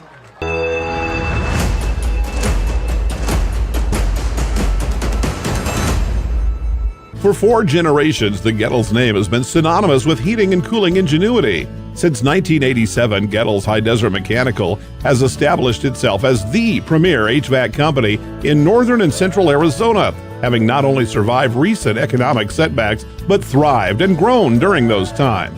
From sheet metal fabrication to equipment installation, and now comprehensive plumbing and drain services. From clogs to comfort, Gettles has you covered. Don't settle, get Gettles, and go Marauders. When you're looking for a plumber, no matter the job, call D-Best Plumbing. From energy-saving tankless water systems to whatever remodel project you have in mind, from the simple to the exotic, D-Best Plumbing prides themselves on quality workmanship and efficiency. For honest and fair prices and plumbing problems done right the first time, call D-Best Plumbing at 928-567-8755 or find them online at d-bestplumbing.com. Since 1925, Tiffany Construction has worked with developers and local and federal government to build, expand, and improve infrastructure, roads, drainage systems, and subdivisions. From concept to completion, the Tiffany Construction team provides a full complement of construction services and state-of-the-art delivery methods customized to fit your needs and budget. They're Arizona's longest tenured family-owned and operated civil contractor and proudly serving the Verde Valley since 1991. Tiffany Construction, knowledge and experience to bring your project to reality. I'm Chris. And I'm Tandy, owners of Taylor Waste. We are homegrown in the Verde Valley and nearly your last local choice. We want to be your first choice for residential and small business garbage service. Get a free month service when you make the switch to Taylor Waste. And enjoy monthly service as low as $19 per month. Visit TaylorWaste.com for more information. Or to start service, call Taylor Waste at 649-2662. Taylor Waste, service tailored to your needs.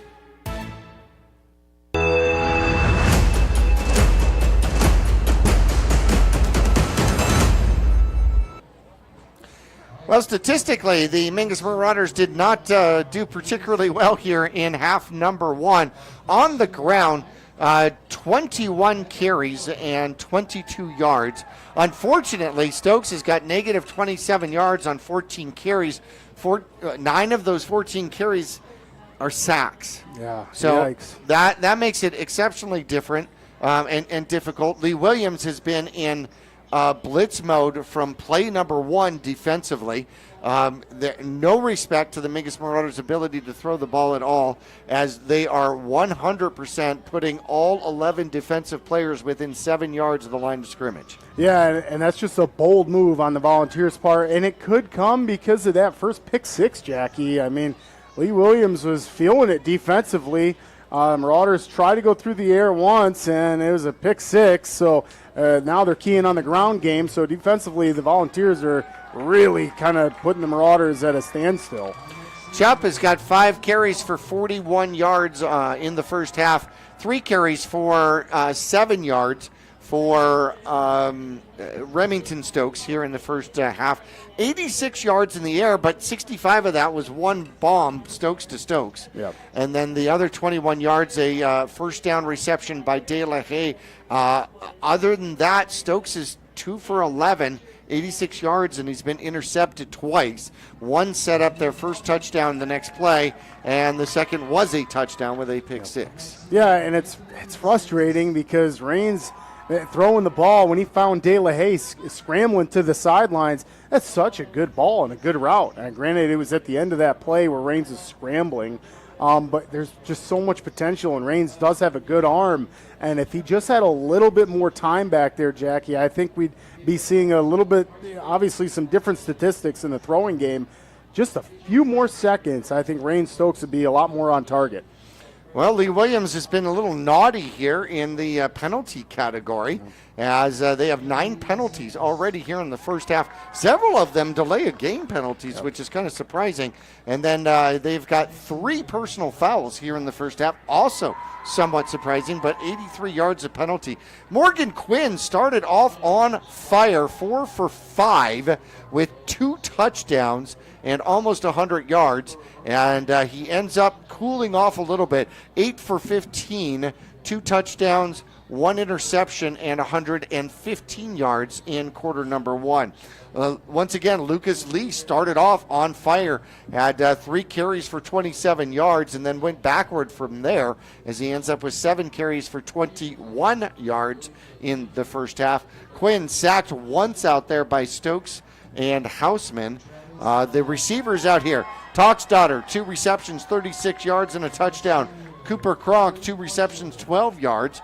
And Walima, their number 1 receiver, has a 46-yard touchdown out there, 61 yards overall on 3 receptions and a 1 touchdown. So everything worked exceptionally well here for senior night in half number 1, or quarter number 1, for the Lee Williams Volunteers. Quarter number 2 went to complete stalemate, as the deepest drive of either team was right at the end, where Mingus was at the 8-yard line, had a shot, but Stokes couldn't get rid of the ball. Basically, you got 3 seconds left, and he ends up taking a sack here to end the first half. Yeah, and he was just kind of doing everything he could. I think he might have lost his footing on that play a little bit too, but nonetheless, he was getting corralled by the Volunteers on that. But yeah, the Marauders were able to find some more success offensively in the second quarter. Obviously, not points on the board, which is what we need, but defensively, they shut the Volunteers down in the second quarter. And offensively, we saw the Marauders move the ball more than they did in that first quarter, which was just so heavily weighed towards the Volunteers. That looked scary after the first quarter. And then the Marauders were able to settle back and play good defensively and keep the Volunteers from getting any more points, at least before halftime. We're going to take a break here, speaking of halftime, as we are in the Longfellow Excavating halftime report. When we come back, we're going to talk about some adjustments here for second half, talk about the final game of the season, which is going to be senior night for the Mingus Marauders, and that will come up next Friday night at Mingus Union High School, so hopefully you can attend and support and be a part of that one. We'll take a break here at halftime at Lee Williams High School. The Volunteers leading the Marauders 21-0. We're back after this.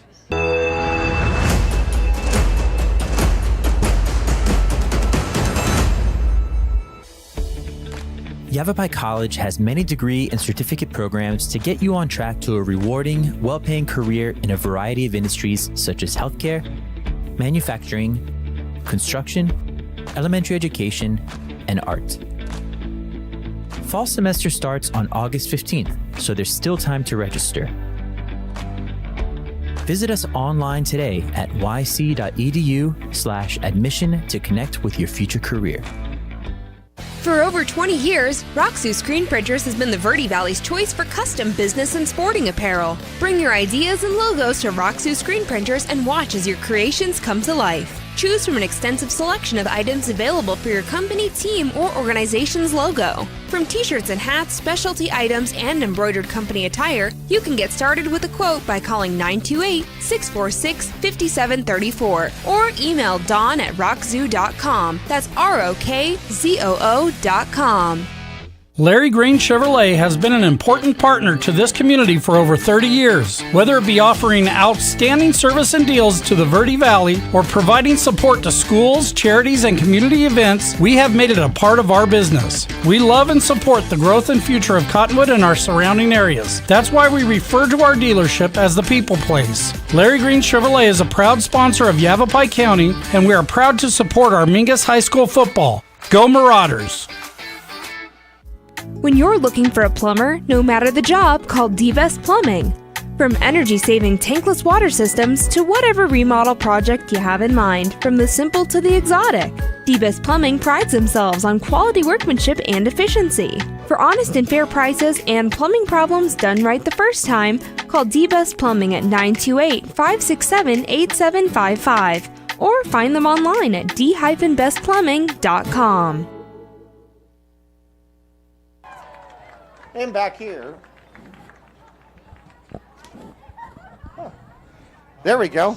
Lost my mic there for a second. Not sure what happened. I was looking around too. Oh my gosh. A fumble on the announcer. We're back. We picked up the ball though. We're back. Got it. Thank goodness. Way to cover for me. All right, here we are at halftime at Lee Williams High School. It was a long trip. Give me a break. Okay. Longfellow Excavating, licensed, bonded, and insured. Family owned and operated with decades of experience. You can always call a former Marauder for a free quote, and that's Josh Longfellow, 928-300-3792, 37-92. Lee Williams, the Volunteers, continue with their senior night festivities here at halftime. So apparently half of the school is graduating because they did half of the seniors before we started, and they started like 20 minutes before the game, and now they're doing the other half here at halftime. Yeah, and kudos to the program because it looks like they have quite a large band as well as the cheerleading crew. So a lot of seniors coming through, and you get to hear their aspirations and their plans after high school, and it's a super exciting time. Going through some of the Lee Williams Volunteers, where this is their final home game, and it is senior night. Mejia, Ladson, Toxdottir, all seniors. Walima will be graduating. This is his final home game here for the Volunteers. You've got Fiel, number 12 out there. You have got Sean Schill, Johnny McGregor, Aaron Lobley, all seniors. And then we flip to some of the bigger numbers out there. Number 42, he's already made an impact. The defensive end, Jose Abrigo, out here today. And he is a senior and will be graduating. Kamala Paramenter is a senior, as well as Gabriel Alvarado, one of the tackles, and Mason Richards, a defensive tackle. And because, tis a night for seniors, and we don't want to discriminate against any seniors. The Mingus Marauders have senior night coming up next week. Yes, and we will be going over our seniors again. But, Jackie, let's just give them a shout-out here tonight here on senior night for Lee Williams. And, we are getting towards the end of the season where you hate to see the seniors walk away and move on to bigger and better things. And for the young guys, it's time to step up and have a great summer program and come back stronger. The Marauders are going to lose Jose Felix, who's a senior this season, Rain Stokes, and how great of an athlete and asset he's been for the Marauders. Kobe De La Haye, he is a senior as well. Noah Seda, so many of these seniors having great seasons for the Marauders. Cohen Garrett on our roster. George Deneau. Moving right down, Marcus Lucas, senior for the Marauders. Xavier Thompson. Braxton Longfellow. Jason McLean. Yosan Esquire. Ethan Montiel. And Elijah Chupp. So quite a list of seniors for the Marauders. Some of them we don't see out here, but congratulations to them on a heck of a season, and you got to finish strong, right? And then set a good example for the young guys, those sophomores and juniors coming up. Yep, Elijah Chupp, unfortunately, his senior season ending a little bit earlier as the knee not cooperating with the spirit and the heart, and unfortunately he has been a big loss to the Mingus Marauders in that line, and the Mingus Marauders have definitely gone younger in that line, trying to make up for it. So the Mingus Marauders will have quite a few starters players coming back next year that Coach Midkiff is going to have to be able to mix that with the upcoming sophomores or juniors for the Mingus Marauders coming from the sophomore junior squad out there. A battle between the flag football teams just the other day between Lee Williams and the Mingus Marauders. Mingus came into that game 10th, and sitting 19th was Lee Williams. They beat the Mingus Marauders like 16-7 or something like that, which propelled them to number 15. So Lee Williams, I was talking to their flag football, their girls flag football coach, and he was just so stoked that they had an opportunity to get into the playoffs there, for the first year of girls flag football. Mingus trying to hang on to that position to try to get into the playoffs for the first time too. That's so exciting, and what a unique sport to be able to call and have at your school now. Oh, I know. I mean, that's incredible, and Coach Montevalles with the females at Mingus doing just an outstanding job, and Jackie, that's awesome to hear. I love it. What a nail-biting game it sounds like, and Lee Williams edging into playoffs possibly. That's cool.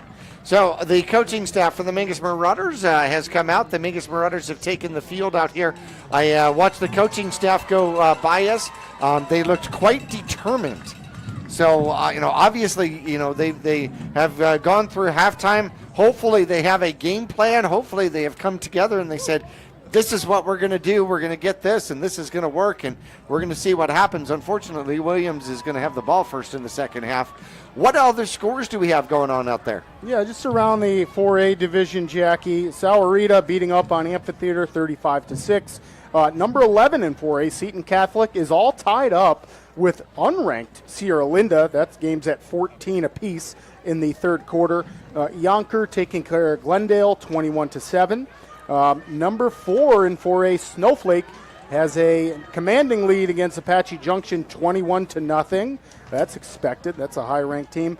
Number 16, Boston Butte, is beating Gila Ridge right now 21-7, so they're trying to hold on to their playoff spot. Peoria, number 20, trying to edge into playoffs, but right now they are down to number 25, Moon Valley, 20-14. So that's a very close game. Peoria wants to squeak in. They're going to have to try to find a way to beat Moon Valley. Moving on, number 6, Thunderbird, playing at number 7, Northwest Christian. That's a close game, 27-10, Thunderbird is leading that one. That's your number 6 team in 4A. And moving down, the number 2 team, Micah Mountain, is winning 16-0 against number 9, Walden Grove. Your number 3 team, Yuma Catholic in the 4A division, is beating up on Lake Havasu right now, 28-6. That is still in the second quarter as well. And then we have the Coconino and Prescott scoring update, Jackie. That one's at halftime. Prescott 28, Coconino 14. Doubled up on them right now. Okay. In the Copper Sky Division, Deer Valley is still undefeated. They're hanging on to number 14, Estrella Foothills is at 16. Those two still have to meet. One of them is going to win the division. In the Desert Sky, there are 4 teams vying for playoff spots. Number 3, Arizona College Prep, Arcadia, the Titans, number 4, Vista Grande at 11, and Combs sitting at 17 on the bubble, riding the wrong side of the bubble. Snowflake, number 1, they are 8-0. They are set to cruise to a East Sky Division title. No one's anywhere near them, not in sight. Douglas, who sits at number 26, will probably win the Gila Division and not get anywhere close to the playoffs, as unfortunately they're sitting too far off of that bubble. In the Grand Canyon region, we got Prescott at number 7, Bradshaw sitting steady at number 12. We don't know what happens with their victory over the Flagstaff Eagles, who were number 18. Got to imagine they're going to start dropping out of contention. Coconino jumped up to number 13, and they jumped up 3 spots with their victory over the Mingus Marauders. In the Keno division, a very tough Micah Mountain. The Thunderbolts team is undefeated. They still have to play Walden Grove. That's happening here tonight, and they have a lead. That's going to determine the Keno division out there. And Micah Mountain might even jump up a spot with a strong victory like that. Canyon Del Oro is off in the distance, but still hanging on to number 15 at 5-3. Peoria at number 20. They're going to have a tough time to try to crawl into the playoffs, as they are undefeated in the Skyline, but still 4-4 overall. Likely the only team that would have a shot out of the Skyline division. In the Southwest division, Seton Catholic is number 9. They are set to cruise to victory in the Southwest division. And in the West Valley has 4 teams vying for position. Number 2, Yuma Catholic is 7-1. Northwest Christian, number 6, 7-1. Thunderbird, the Titans, number 8, 7-1. Guess who they still have to play? Each other, right? That's awesome. Those are going to be some good games. And St. Mary's is sitting number 19 on the wrong side of the bubble. But lots of things going on. In 1A, believe it or not, playoffs are underway already. Williams defeated by Desert Christian 56-16 in the first round of the playoffs. Salome also departed in the first round, beaten by Mojave Accelerated 36-22. The last Northern Arizona team in the quarterfinals for 1A is Baghdad, and they go up against Lincoln Prep here today. It'll be El Capitan and Magyar. St. David will take on Mojave Accelerated, and it is going to be Hayden, the number 1 team in 1A against Desert Christian, coming in at number 8. We're set to go. Mingus about to kick off. It'll be the first kickoff for the Mingus Marauders here in the game. And Stokes is going to boot this one, and it's going to come down. It'll be taken at about the 15-yard line, waiting for his blocks to set, trying to find a seam and getting through and out to about the 35-yard line as Dano makes the tackle out there. And on the return is going to be Thomas Doxtotter. decent field position for the Lee William Volunteers at their own 36-yard line. Doc Stoddard, one of the seniors here on senior night for the Volunteers. Boy, we've been calling his name for a few seasons now, and we've seen him progress.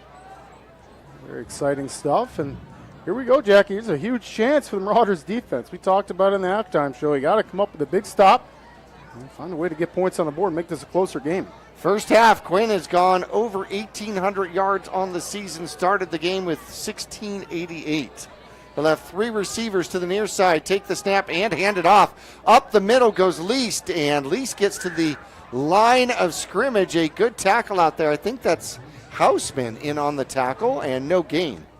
Yeah, and that's going to be Houseman along with Montiel in there. That's Watson on that defensive line as well. Looks like Noah Seda on the other side of that. That was just a great job by the Marauders to corral Least.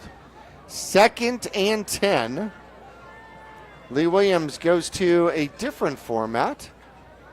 Now they go 3 receivers to the near side, and they make some sort of an adjustment. Quinn is talking in sign language to his receivers out there. Takes the snap and drops back, looks to throw, gets some pressure, throws, has a man, and getting away from the Mingus Marauders defensively, using his blockers out there, and then finally caught from behind down to the 3-yard line. And I couldn't catch a number on who caught the ball out there. And what a great job using his blockers and finally getting tackled. That's going to be number 10, that's Walima. Boy, and how about that? Walima does just an amazing job of cutting back behind blockers. You have to be really careful you don't draw a holding penalty there, and the Volunteers did a great job of not doing that, so they're knocking on the door. So Walima, 61 yards on the reception, down to the Mingus Marauder 3-yard line.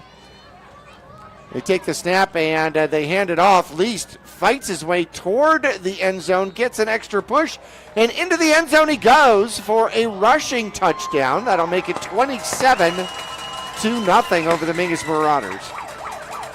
Yeah, that's, boy, couldn't draw it up any better for the Volunteers to start out this second half with a huge passing play from Morgan, which is what we talked about. The Marauders have got to contain that and not let Morgan throw that ball deep downfield. And Walima, a senior, he's got some skills. First touchdown out here by Least, and the extra point attempt is good. And a flag comes in afterward. And I think that's going to be running into the kicker of some sort, and that foul will probably be assessed on the kickoff. We'll take a break. 28-0. Mingus will get the ball back when we come back after this. Stay cozy and comfortable with Fiskor Heating and Cooling. At Fiskor Heating and Cooling, we bring warmth to your winters and cool comfort to your summers. Our friendly team of experts is dedicated to keeping your home just the way you like it. Whether it's a tune-up, repair, or a brand new system, you can count on us for reliable and speedy service with a smile. Your comfort is our priority. Choose Fiskor Heating and Cooling for a happier, cozier home. Call Fiskor Heating and Cooling. We're here for you. Let's go, Marauders! Flimmer adds the extra point to make it 28-0 over the Mingus Marauders. A 61-yard pass play followed to Walima, followed by a 3-yard burst by Least. And the lead is extended over the Mingus Marauders. The penalty is going to be a 15-yarder against the Mingus Marauders for running into the kicker, which there were 4 guys coming around that side.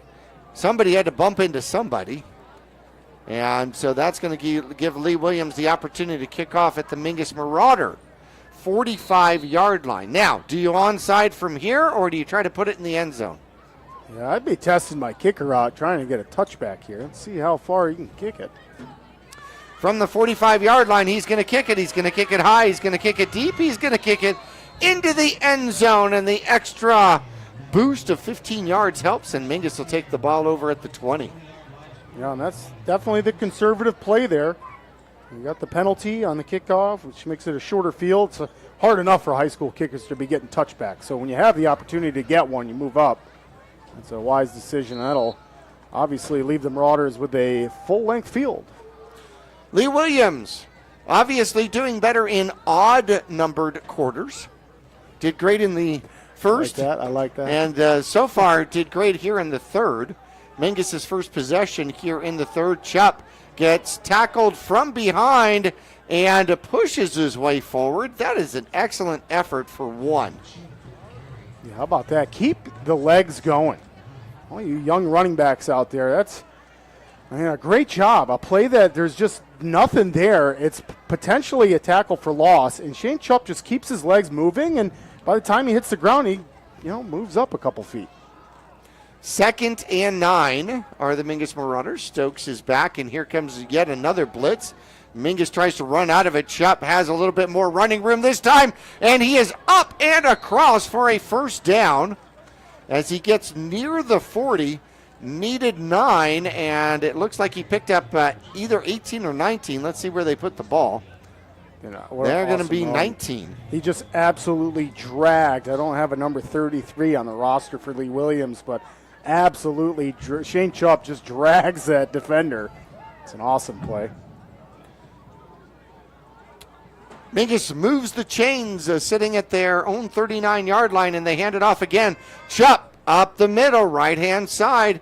Catches a little bit of a block and will go forward for about 5.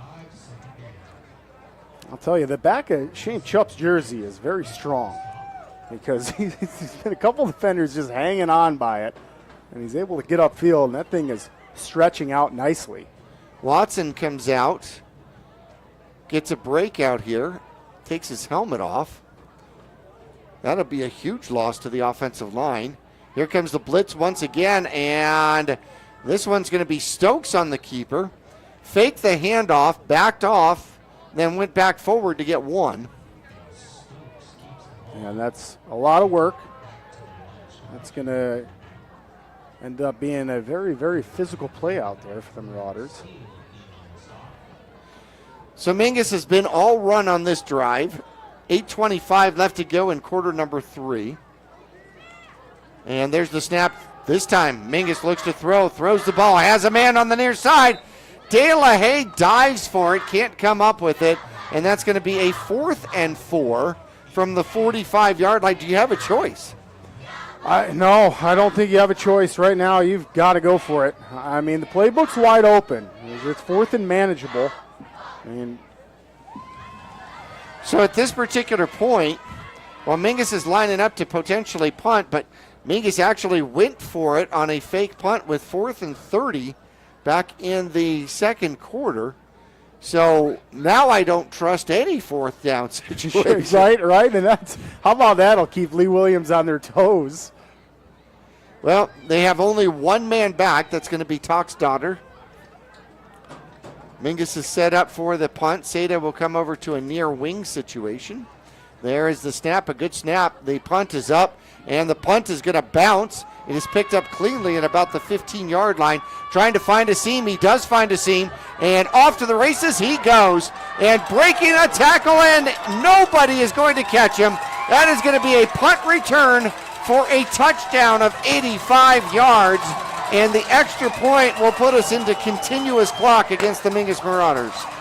Yeah, and like you called it, partner, that's the Lee Williams Volunteers are playing outstanding on the odd-numbered quarters here. I mean, started the game first quarter, 21 points out of nowhere. Second quarter, just an absolute standstill. And now third quarter here, 2 touchdowns already for Lee Williams. There's still 7 minutes and 53 seconds to go in this third quarter. Toxdotter puts up points 29 through 34. Flummer trying to do point number 35. And the kick is up, and the kick is good. That should put us into continuous clock. And that reduces Mingus's opportunities for touches and trying to get back into this one. So Mingus really does need to score quickly to get this back as an opportunity. We'll take a quick break. We're back after this. When you're looking for a plumber, no matter the job, call D-Best Plumbing. From energy-saving tankless water systems to whatever remodel project you have in mind, from the simple to the exotic, D-Best Plumbing prides themselves on quality workmanship and efficiency. For honest and fair prices and plumbing problems done right the first time, call D-Best Plumbing at 928-567-8755 or find them online at d-bestplumbing.com. Kickoff forthcoming here for Flummer and the Lee Williams Volunteers. Mingus has 2 men back and 10 forward.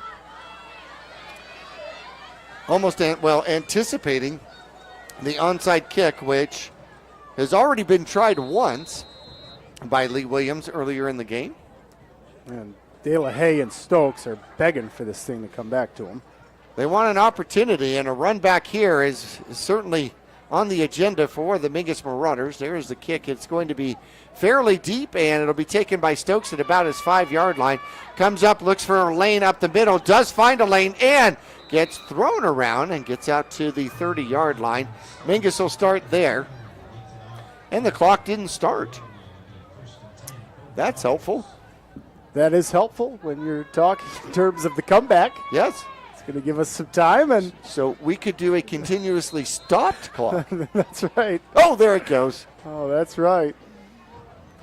Yeah, Remington Stokes on just a great return, Jack. Yeah, I mean, it's unfortunate he doesn't get the chance to return it more. I got about 25 yards on that one. Here come the Mingus Marauders. There's the snap. They will hand it to Chop Chop. Up the middle, trying to follow Watson with his block, and we'll pick up 6 or 7. Well, good to see the big man back in there, Jordan Watson. We saw him take a break last series, as you know, a lot of these players for the Marauders are going both ways. Absolute dogs out there. There's the snap. They hand it off, and coming to the near side is going to be Chop Chop. Caught in the backfield. He's going to lose one. And that's going to bring up 3rd and 5 from the Mingus Marauder 35-yard line. For sure, 3rd and manageable here. As Marauders look at their wristbands, they came up with the play pretty quick. Kind of like seeing a little bit of urgency in the Marauders lineup. 6:34 left to go, quarter number 3. There's the snap. There is the handoff. Fighting his way forward and then falling forward, which is always helpful. But that's going to bring up 4th and 1 as Chup picks up about 4. Yeah, and that's just brutal yards to get. So nice job by Chup. I mean, you keep your legs turning. You hit the line of scrimmage. There's a wall of Volunteers there and Marauders trying to block. But just keep the legs turning and able to get a couple yards and make it 4th and manageable, because you'd imagine the Marauders are going to go for it here. 35-0. The Mingus Marauders trying to get the goose egg off the board. They line up to go for it on 4th and 1, and quarterback looks to throw, throws, and has a man. De La Haye is streaking down the sideline. He has a blocker, and he'll get pushed out of bounds. So a great job by De La Haye. He was hit as he received the ball, and he will pick up tremendous yardage and the first down. The whole thing is the cornerback went for the interception, not the tackle. That's right, and for all you young DBs, you got to be careful getting caught, and that's real fortunate for the Marauders. That's a great job by De La Haye, keeping focus, making the catch. 32 yards on the reception and the first down. And Stokes is back, throws again, throws into coverage, and the ball comes out. They're going to say it was a catch, so they're going to give Tinley the catch. Tinsley will get the catch for about 3 yards out there. Yeah, the Volunteers can't believe it, but I do agree with that call. And Tinsley definitely looked like it hit him right in the breadbasket, and then he kind of got tackled to the turf, and then the ball popped out, but that's a good catch. So De La Haye's got 2 receptions out there. And it's going to be a run to the right-hand side, close to a first down, short for about 3. And Chup is going to get the call out there, and he'll pick up, another 4? Yeah, it looked like Chup got a little bit further downfield, but it's very much a favorable spot for the Volunteers as it leaves the Marauders with a 3rd and, definitely manageable. Here come the Mingus Marauders. There's the snap. Quarterback comes to the near side, looks to throw, throws, intercepted. Coming the other way are the Volunteers. The only one that's got a shot at him is going to be Stokes, and Stokes chasing him, and it's going to be Kronk with his second pick six of the game. This one goes about 80 yards. Wow, and that definitely takes the wind out of the sails, Jackie, and it's just as the Marauders get a bit of a drive going, too. Oh, boy, you know Rain Stokes wants that one back, and kudos to the effort he put in to try to make the touchdown-saving tackle there. It comes up just short, and boy, that's another pick six. Hate to see that that'll tarnish a quarterback's night for sure. Second one, 2 pick sixes in a game. That puts you in a special category. Not too many people do that. Flummer out for the extra point. And there's the snap. The kick is up. The kick is good. He's been perfect on the night. That makes it 42-0. We'll return to Lee Williams High School after this. Larry Green Chevrolet has been an important partner to this community for over 30 years. Whether it be offering outstanding service and deals to the Verde Valley or providing support to schools, charities, and community events, we have made it a part of our business. We love and support the growth and future of Cottonwood and our surrounding areas. That's why we refer to our dealership as the People Place. Larry Green Chevrolet is a proud sponsor of Yavapai County, and we are proud to support our Mingus High School football. Go Marauders! 42-0. Clock is stopped while we get set to kick back off to the Mingus Marauders. Mingus had a drive going. You ever watch that movie where they talk about quicksand? Nothing can go right, and the harder you try, the worse things go. I'm telling you, you called it with the odd number quarters. The odd number quarters is it. Lee Williams is having a heck of a third. Wait, are you telling me that I called it or that I caused it? I wasn't sure. I'm not quite sure either. There's the kickoff, and it's going to go to the right-hand side, and it's going to bounce. It'll stay in bounds, and Remington Stokes is going to have to come to the near side, cuts back up, finds a lane, and off to the races he goes. He's got one man to beat. He's being chased, and he will get to the outside and out of bounds at about the 40-yard line. A phenomenal return for Remington Stokes, who had a chance to go all the way as he was just run out of bounds out there by the kicker. Yeah, and great job. You saw the instant replay there. Thank you, Truck. That's a great look. Remington Stokes just using his speed out there. And, boy, I mean, the Volunteers kicker did a really good job of good pursuit there. Not let Remington take it all the way to the house. So Mingus out to officially the 42-yard line. Seda exited the playing field, and inside Chuck twists and turns and dives and will pick up a good solid 8. Where you been all my season here? Yeah, Chubb is really coming alive tonight in the rushing attack for the Marauders. And you know, the Marauders have had some injuries and people out, and well, you're right. I mean, Chubb has found some good success in that line of scrimmage with the Marauders tonight. Well, Chubb has 87 yards so far in this one. So for not getting to play very much in that position, he's shooting for a 100-yard gain.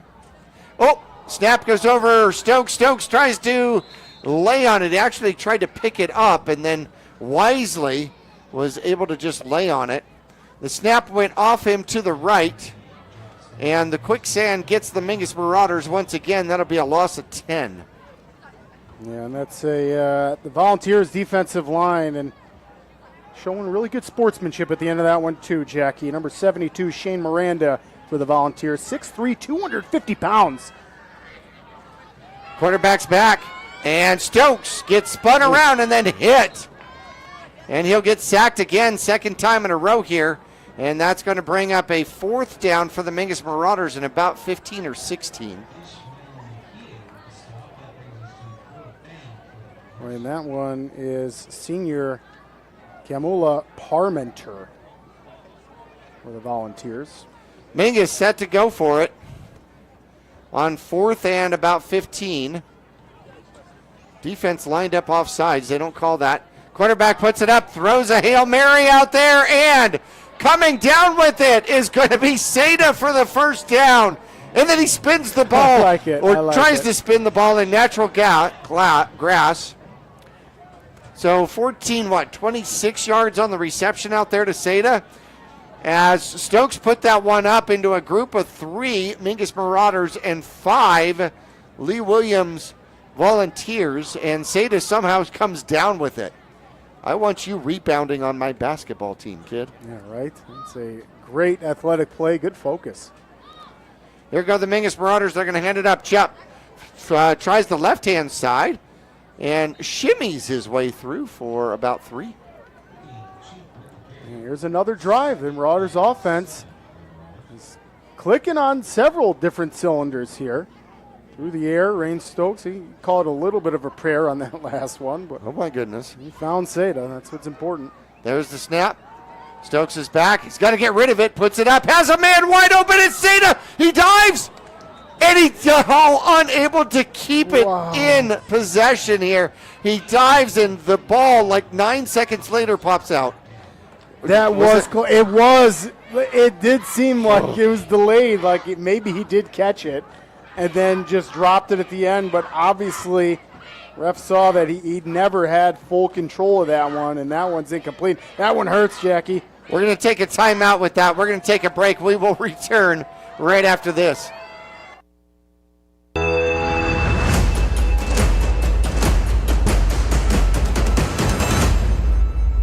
Call Rick or Scott Stokes at Sun Country Custom Woodworks about cabinets for every purpose and every budget. Sun Country Custom Woodworks can custom build cabinets for your dream kitchen or bath, adding tremendous value to your home. Organize the garage and store stuff right with a call to Sun Country. And ask about money-saving options, including modular cabinet choices. You know, your cabinets may not be from this century. For ideas, start at suncountrywoodworks.com. For over 20 years, Roxu Screen Printers has been the Verde Valley's choice for custom business and sporting apparel. Bring your ideas and logos to Roxu Screen Printers and watch as your creations come to life. Choose from an extensive selection of items available for your company, team, or organization's logo. From t-shirts and hats, specialty items, and embroidered company attire, you can get started with a quote by calling 928-646-5734 or email dawn@rockzoo.com. That's ROKZOO.com.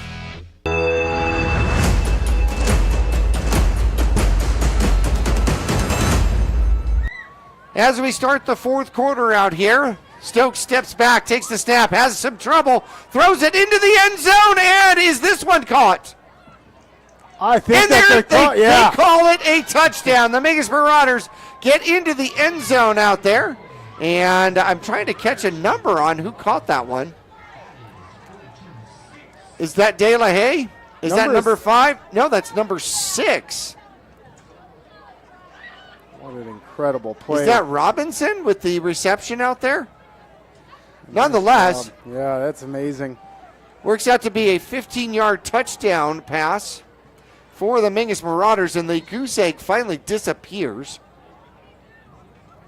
for Mingus. Mingus sets up to go for 2 to try to get it back within the 35. There's the snap. As Stokes goes to the one side, throws back to the other side, and it is intercepted. And they're going to say no good. I'm not sure why he didn't have the opportunity to return that for a point. Yeah, I don't know. Maybe that's it's got to be in the AIA rule book somewhere. But you're right, Jackie. I'm not sure why he didn't get that chance. 42-6. We'll take a break. We're back right after this. All Price Insurance on Main Street in Cottonwood is your local insurance provider for personal and commercial insurance. Call and compare over 150 different insurance companies for home, auto, commercial, RV, motorcycle, boat, or ATV. Specialty insurance and insurance bonds are no problem at All Price Insurance in Cottonwood.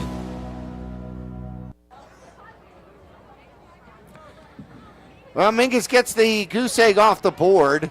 They go for 2, and it is no good as they try to throw for it. 42-6 the score. Mingus will be kicking off wearing the last away white uniforms of the season. It felt good to get rid of that 0, Jackie. It really did. It did. Especially on that play before where Noah Seda almost comes up with a touchdown. Oh, that was a close almost. They're going to squib it, and it comes out. That is and was a loose ball here for a moment. Stokes, playing referee, says the Mingus Marauders have it. And we're going to see if the Zebras also agree. The ball has probably switched sides 6 times at the bottom of the pile out there. This is taking a while here. How about that? Oh, and they're going to say Lee Williams' ball. This must be because the last one on the ground was a volunteer. Nice job, young man, to hang on to that. And that's Jose Abrigo. I called him all night long. He's having quite the senior night for the Volunteers. Lee Williams trying to go 2-7. So are the Mingus Marauders. Right now, Lee Williams has the inside track to that. Yeah, you'd imagine we're going to see Lee Williams play very conservatively here, especially with one more game to go for them. Try to tune up some of their rushing game, which is good for the Marauders' defense, too. Spread formation, and they will hand the ball off. Mingus will Montiel with a tackle as he's ridden to the ground, and Least will pick up 1.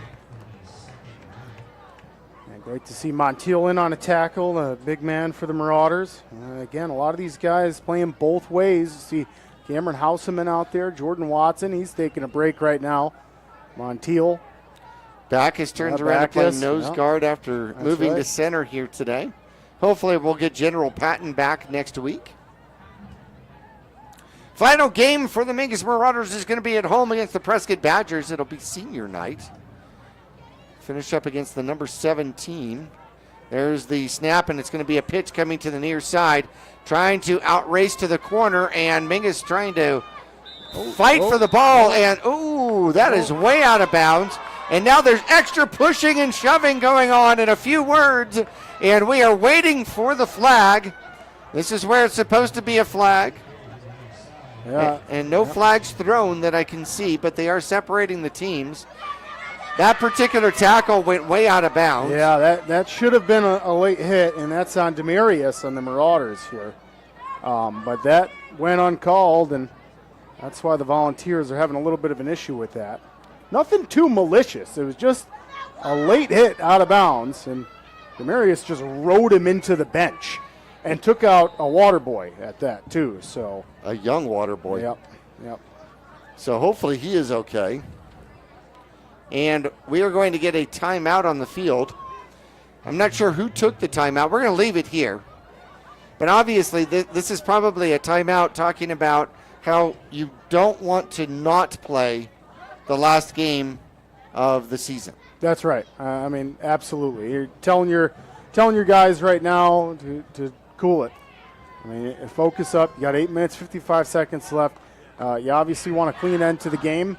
And the Marauders could be sour, right, Jackie? 42-6 here in Lee Williams at Lee Williams High School, and this was a battle to stay out of the bottom of the Grand Canyon region. So Marauders definitely don't want to be in the situation they're in, but you can't take that out on anybody out on the field. You got to play smart, and if you're the Volunteers, you absolutely need to just let that go as you're got one more game to focus up and fine-tune for it. Well, I think the extracurricular activity for the tackle was trying to punch the ball out. Yeah, very well could have been. Yep. One back in the backfield, they put a man in motion. It's going to be Talkstotter, and they are going to pitch to him, and he's going to throw the ball downfield, and it is going to be tipped away and then almost caught by the receiver. So the Mingus Marauders tipped it away. Unfortunately, I think they tipped it away from themselves. Yeah, I'm surprised that we saw a little bit of a trick play there, Jackie. So that was a pitch out to a running back who then threw it downfield. You typically see that in close games or when you have a commanding lead, so wouldn't be surprised if we saw some kind of trickery here from Lee Williams. Well, 4th down, and they're going to go for it. Wow. And so maybe I was wrong with what was said in the huddle and the timeout. There's the snap, and they're going to run. And it's going to be a first down and then some. Oh, boy. Oh, boy. And there's the extra penalty out there in the middle of the field, way away from the play, having nothing to do with nothing. I think that's Tinsley. Yeah. And he's hot. He's hot right now, and the refs, this should be the second penalty on him. Personal foul against both teams. They're going to offset, but they're going to write down numbers for sure. It's a first down as the run by Least goes for about 8 yards, and that means that the Lee Williams Volunteers will get to run more time off the clock. Exactly what the Volunteers wanted. And that was a good call on Coach Midkiff's part, too, as he calls Tinsley out just for the play. Let him cool down a little bit. So Lee Williams comes up with a tighter formation, a new receiver out there, a number that isn't on my list. There's the snap, and they are going to run it, side-swiping, and then Jordan Watson will take him to the ground out there with Montiel. Decent gain, though, of 4. Yeah, not surprised to see the running game either, as the clock continues to roll, and we're at 6 minutes and 30 seconds.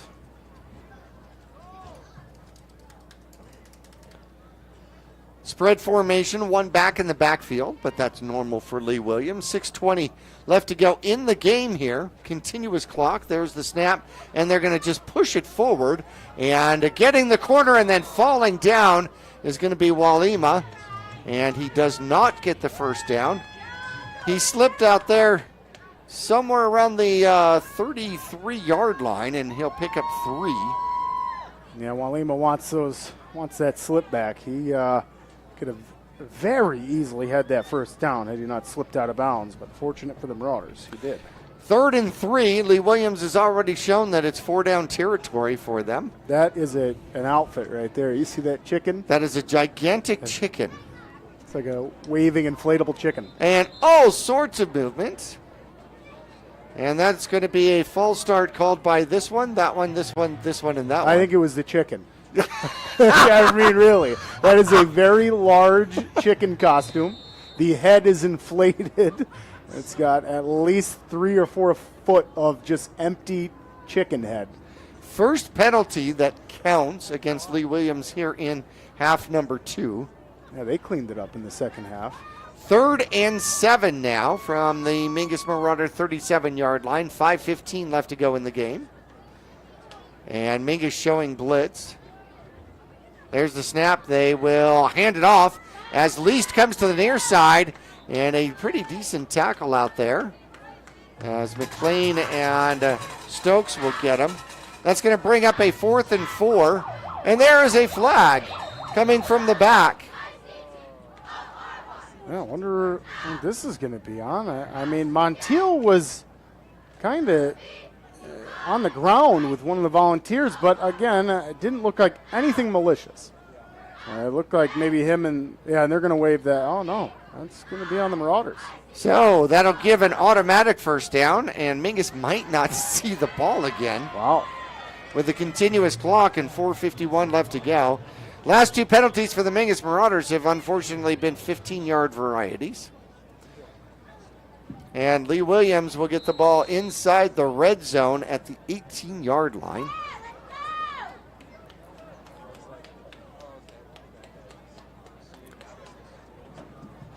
Bunch formation to the right. Quinn's got one back in the backfield. There is motion. He's going to throw, and he is tackled. Stokes will get the tackle, and then the quarterback throws the ball at Stokes, and we'll get a penalty for that. Yep. And that's going to be a personal foul against the quarterback. Quinn, now you got to take your quarterback out. You have to. I would agree with that statement, Jackie. Oh, my gosh. Can't have hot heads out there right now, and they did. So good for the Volunteers. Morgan will step out of play, and I think it was just frustration, Jackie, because Raines pretty much suplexed him. He did. He did. And so I think Morgan stopped trying, thinking he was going to get the whistle, and he just did not. So Rain Stokes finishes the hit and pretty much pile drives him And he didn't like that, so he threw the ball at his head. So new quarterback in the game, and the quarterback steps back, and he looks to throw. Now he's going to run, and Mingus will contain him, and they will hit him, and they blow the whistle on it. I believe that's number 4. That's going to be Joshua Ladson out there at the quarterback. Is that number 4? Yeah, one of the captains we saw for the Volunteers tonight. And he's going to pick up 0. It is 3rd and 35. But there's 3:40 left to go in the game. Now this is a 3rd and long. Yeah. I don't think there's anything in the playbook for this one besides the Hail Mary. Yeah, it's called a punt. 3 receivers to the top side. And Quinn is back in, and he's going to step back, and he's going to look to throw. And he throws a screen up underneath. The Mingus Marauders trying to contain it, and he breaks away. Mingus will get to him and finally bring him down. It's going to be a tremendous gain out there, as they're going to pick up almost 20 on the play. And that'll be 4th down and maybe 20, maybe 16.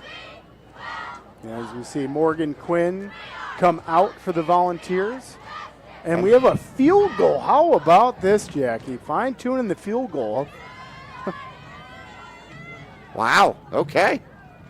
So it is. Boy, if I'm Mingus, I'd be ready for a fake because Lee Williams has been unpredictable. Field goal attempt is going to be a 46-yarder, and it's not anywhere close. So that one made it out of the end zone on a line drive, but actually bounced somewhere around 2 yards into the end zone and was far left.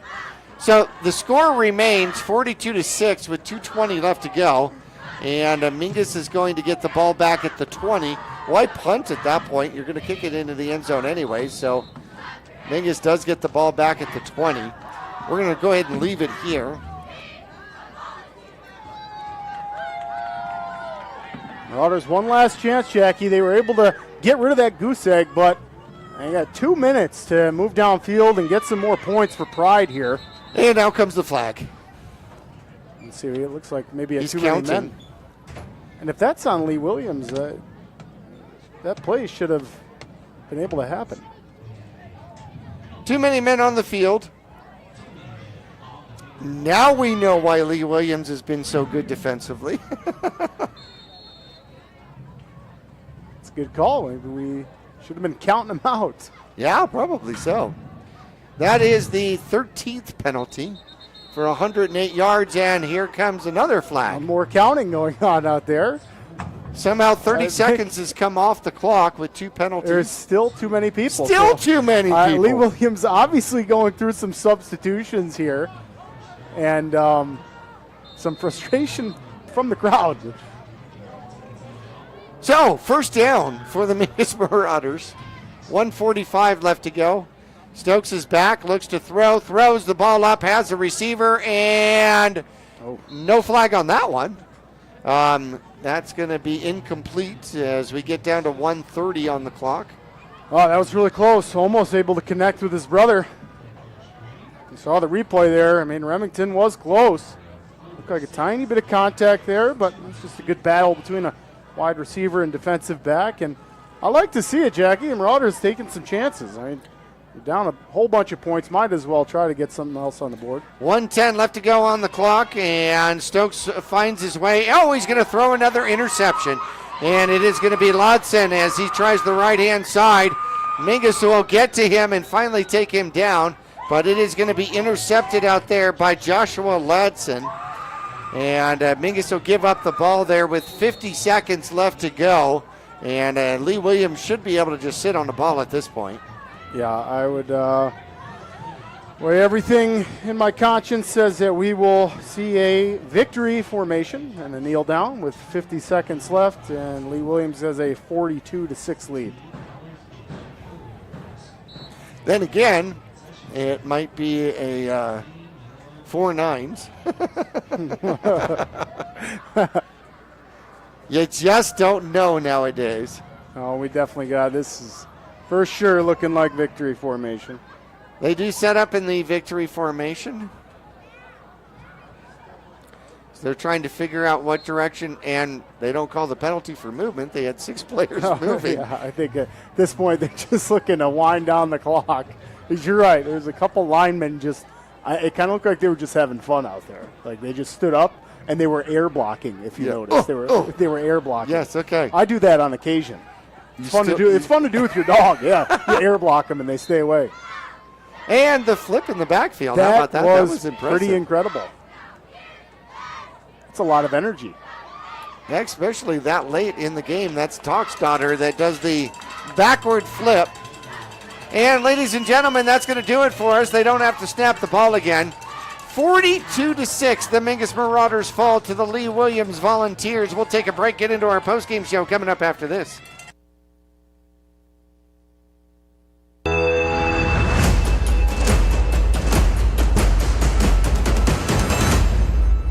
For 4 generations, the Gettles name has been synonymous with heating and cooling ingenuity. Since 1987, Gettles High Desert Mechanical has established itself as the premier HVAC company in northern and central Arizona, having not only survived recent economic setbacks, but thrived and grown during those times.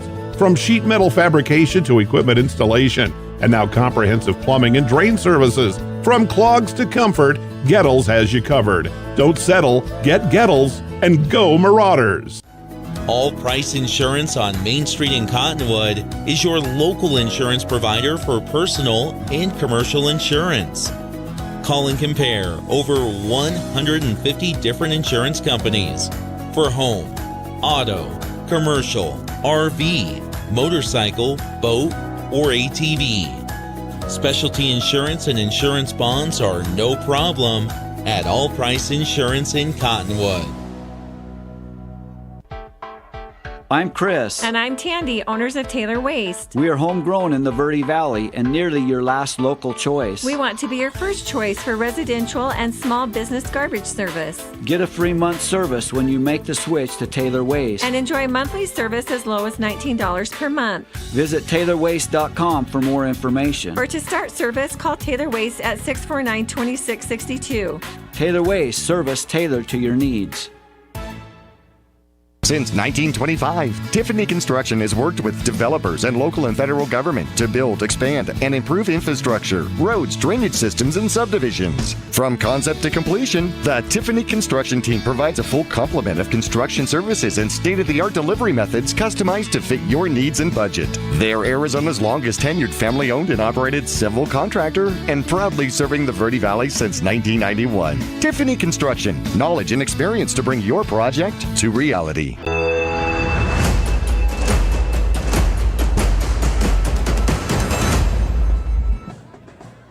Well, it all went Lee Williams' way here. Mingus does come up with 1 touchdown in the back of the end zone here in quarter number 4. And Lee Williams wins this one. Continuous clock helps them 42-6 over the Mingus Marauders. And unfortunately, Mingus just unable to get things going offensively here today as we take a look at the scoring and how it happened in this one. First quarter was absolutely, utterly owned by the Volunteers as they put up 21 points in the first quarter. A 26-yard catch, Quinn to Toxdotter. The extra point was good. It was 7-0. That was following an interception in Mingus Marauder territory. First play from the line of scrimmage. Then a 46-yard pass. Quinn finds Walima for his touchdown. That's 7:34 left to go in the first quarter. The extra point was good. Lee Williams was up 14-0. 6:37 left to go. The first of 2 INTs for a touchdown. Kronk gets this one 45 yards approximately. The extra point was good. It was 21-0. A 27-yard field goal also attempted with about $1.30 left to go in the first quarter.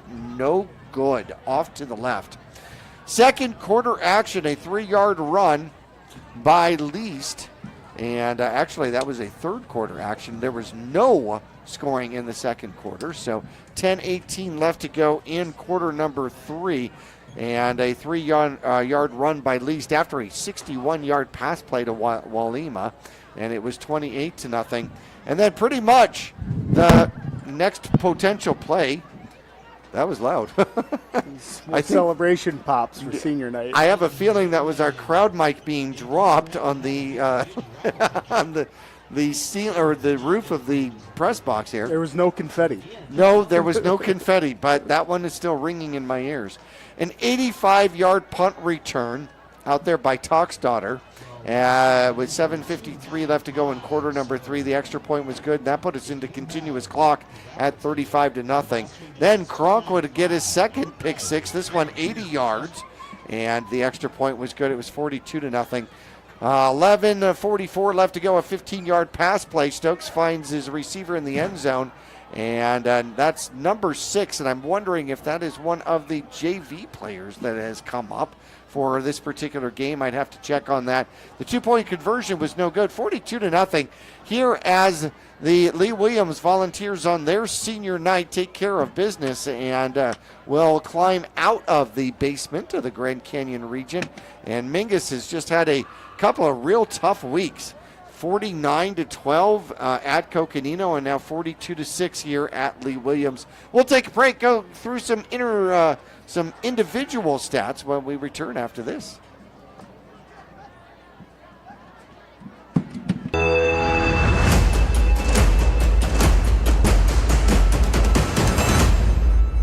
Larry Green Chevrolet has been an important partner to this community for over 30 years. Whether it be offering outstanding service and deals to the Verde Valley or providing support to schools, charities, and community events, we have made it a part of our business. We love and support the growth and future of Cottonwood and our surrounding areas. That's why we refer to our dealership as the People Place. Larry Green Chevrolet is a proud sponsor of Yavapai County, and we are proud to support our Mingus High School football. Go Marauders! When you're looking for a plumber, no matter the job, call D-Best Plumbing. From energy-saving tankless water systems to whatever remodel project you have in mind, from the simple to the exotic, D-Best Plumbing prides themselves on quality workmanship and efficiency. For honest and fair prices and plumbing problems done right the first time, call D-Best Plumbing at 928-567-8755 or find them online at d-bestplumbing.com. Stay cozy and comfortable with Fiskor Heating and Cooling. At Fiskor Heating and Cooling, we bring warmth to your winters and cool comfort to your summers. Our friendly team of experts is dedicated to keeping your home just the way you like it. Whether it's a tune-up, repair, or a brand new system, you can count on us for reliable and speedy service with a smile. Your comfort is our priority. Choose Fiskor Heating and Cooling for a happier, cozier home. Call Fiskor Heating and Cooling. We're here for you. Let's go, Marauders!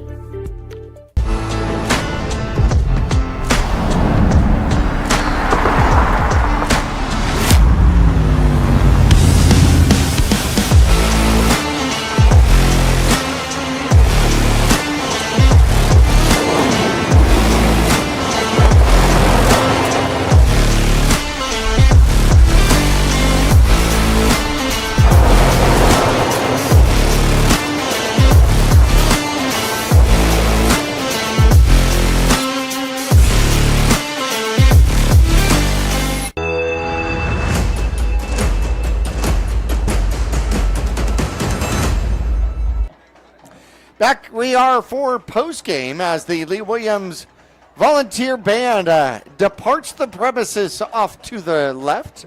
Stage left, that would be, right? That's right. Field left. So, yes, field left. Okay, so Tim, by the way, wearing number 6 out there, gets the touchdown for the Mingus Marauders. So a youngster from the JV squad, so to speak, coming up, helps to put some points on the board out there for the Mingus Marauders. That's going to be a huge thrill. Yeah, absolutely, and it's one of our younger players. And we're going to have a lot of these guys stepping up after we lose Seda and Rain Stokes and so many of these formidable athletes for the Marauders this season who've played a pivotal part for us. De La Haye, these guys had stellar seasons for having such a short depth chart. Not much, right? You can't lean back or use other weapons when you don't have them. So there's a lot of pressure on those players this season. So kudos to them, and yeah, good for Tim and these younger players who are coming up making plays. 42-6, the final here at this one as they've turned the scoreboard off. What other scores do we have, sir? So just a couple of good updates here on the scoreboard. A lot of looking the same, but Peoria has edged over Moon Valley. So number 20 Peoria is beating Moon Valley 32-21. Jackie, that's pivotal because that may move Peoria into a playoff spot. And more crucially, number 2, Micah Mountain. We were talking about this one during halftime. Micah Mountain, number 2, is winning 16-6 against Walden Grove, which is number 9. So that is a good game with a couple of top 10 teams. And then moving right down the scoreboard, no final yet. It's a fourth quarter update, and it is Prescott 28, Coconino 21. Ooh. That is within one score there. Ooh, that one got close. Well, it was a pretty close one right up to the end with between Bradshaw and Prescott. It was a one-score game, and then all of a sudden it wasn't, and there wasn't much time left. And so it looks like Coconino is trying to hold their own, and Prescott's still trying to come out up on top with they win that one. They only have the Mingus Marauders to go through in order to get the Grand Canyon region undefeated here with the Grand Canyon region for 2024. Taking a look at some individual stats out here. Quinn for the Volunteers, 10 for 15, 194 yards, 2 touchdowns, and 1 interception. Islas Monsabayas got him, stung him once, and so that was a good thing. At least 13 carries, 40 yards, had 1 touchdown. Walima, 4 receptions, 122 yards, and a touchdown. Set up another one. Toxdottir, 3 for 54 with a touchdown out there. For the Mingus Marauders, Stokes goes 6 for 20 as the quarterback out here today, 162 yards. Basically had some long throws that worked out particularly well, but 6 for 20 overall, 1 touchdown, 4 interceptions. He just got bit by the interception bug out here today in Kingman, Arizona. Stokes was also sacked 11 times in the game. I wonder if that had anything to do with it. Chop, though, had a pretty decent game from the backfield. 14 carries, 90 yards, almost hit the 100-yard mark on the ground. De La Haye had a couple of receptions for 53 yards. Mingus had 219 yards overall from the line of scrimmage for the Mingus Marauders. And congratulations to the young Tim as he picks up the receiving touchdown for the Mingus Marauders. It's going to be senior night next week, the final game of the season. And Mingus, of course, coming into next week's game is going to be 1-8, trying to avoid being 1-9, and they got to go through number 7 Prescott to do it. It's going to be the toughest test of the season. I mean, it did not get easier for the Marauders, as typically the beginning handful of games are against some formidable Phoenix schools who end up higher in the rankings, and it's not the GCR has just turned it up in the last few seasons. And we've got Lee Williams in the last couple seasons making playoff bids. Granted, not this season. Prescott, look how good they are, and they've been good knocking on playoff doors. Bradshaw, playoff door again. That team is looking to go deep into playoffs. Flagstaff this year was on the cuff until they just played Bradshaw. So even Flag was knocking on that door, and they beat their other opponents. So the Grand Canyon region, kudos, to the Grand Canyon region. It's not often that we get to say the Marauders are at the bottom of that. And that's the Marauders put up good dogfights. I mean, we've seen us lose some really close games where we could have beaten an Estrella Foothills team who's undefeated and doing great. So, just hats off to the Grand Canyon region teams. And, next week is going to be the toughest of the Grand Canyon region teams in Prescott. It will be tough, but hopefully you're going to come out and support your Mingus Marauders here for the final game of the 2024 season. It will be senior night. It'll be an emotional night as some of these Mingus Marauders will have their final game in high school football and obviously the final home game in high school football as well. And we'll have an opportunity to honor some of those seniors. At halftime next week, we're going to get a chance to talk to Coach Hulk and talk to him about the girls basketball program, which improved tremendously over last year. Last year they had improved tremendously over previous years, and certainly looking forward to the progress as they have got some young, quick talent on that squad. I'm really looking forward to some of that and see if we can even cover some of that on Verde Valley TV as well. Well, did not go Mingus's way here as they're going to have a very long trip home.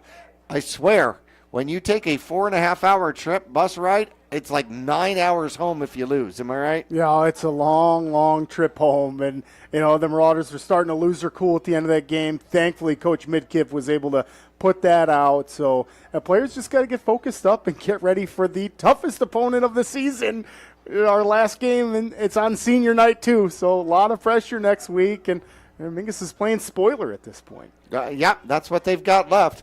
All right, final here tonight. Once again, 42-6. We're going to pack up and see if we can get home. Well, we have no chances of getting home today. We'll get home tomorrow at some particular point, hopefully as early as possible.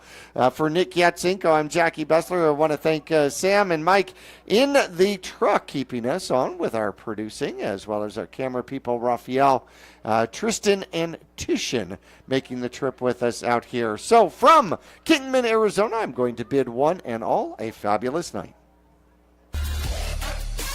Your 2024 Mingus Marauders, brought to you by Jones Ford Verde Valley, Arizona's best. On 260 in Cottonwood, visit Jones Ford today. All Price Insurance in Cottonwood, helping you find the best option for your insurance coverage. Larry Green Chevrolet. Visit them on Rodeo Drive in Cottonwood or shop completely online at LarryGreenChevrolet.com. Sun Country Custom Woodworks, serving Arizona for over 10 years. Tiffany's Construction Value, engineering on every project. Rock Zoo Screen Printing, serving the Verde Valley screen printing needs for over 30 years. Reese's Tire and Automotive Tire Pros, more miles for your money. Gettles High Desert Mechanical, Heating, Cooling, and Plumbing. Don't settle, get Gettles. Consideration also provided by Jennifer Griffin State Farm Insurance. Like a good neighbor, State Farm is there. Fiskor Heating and Cooling, serving Northern Arizona residents and businesses. They're here for you. Taylor Waste, the best local option for service tailored to your needs. D-Best Plumbing, they simply believe in getting it right the first time. Yavapai College, serving students with opportunities and resources at 6 campuses across Yavapai County. Longfellow Excavating, we dig your ideas. Call 928-300-3792. This has been a presentation of Mingus Marauder Football on Verde Valley Television. Any reproduction without the express authorization of Verde Valley TV or Yavapai Broadcasting is strictly prohibited. Visit VerdeValleyTV.com for a full list of content, including previous Marauder games and other great community programming.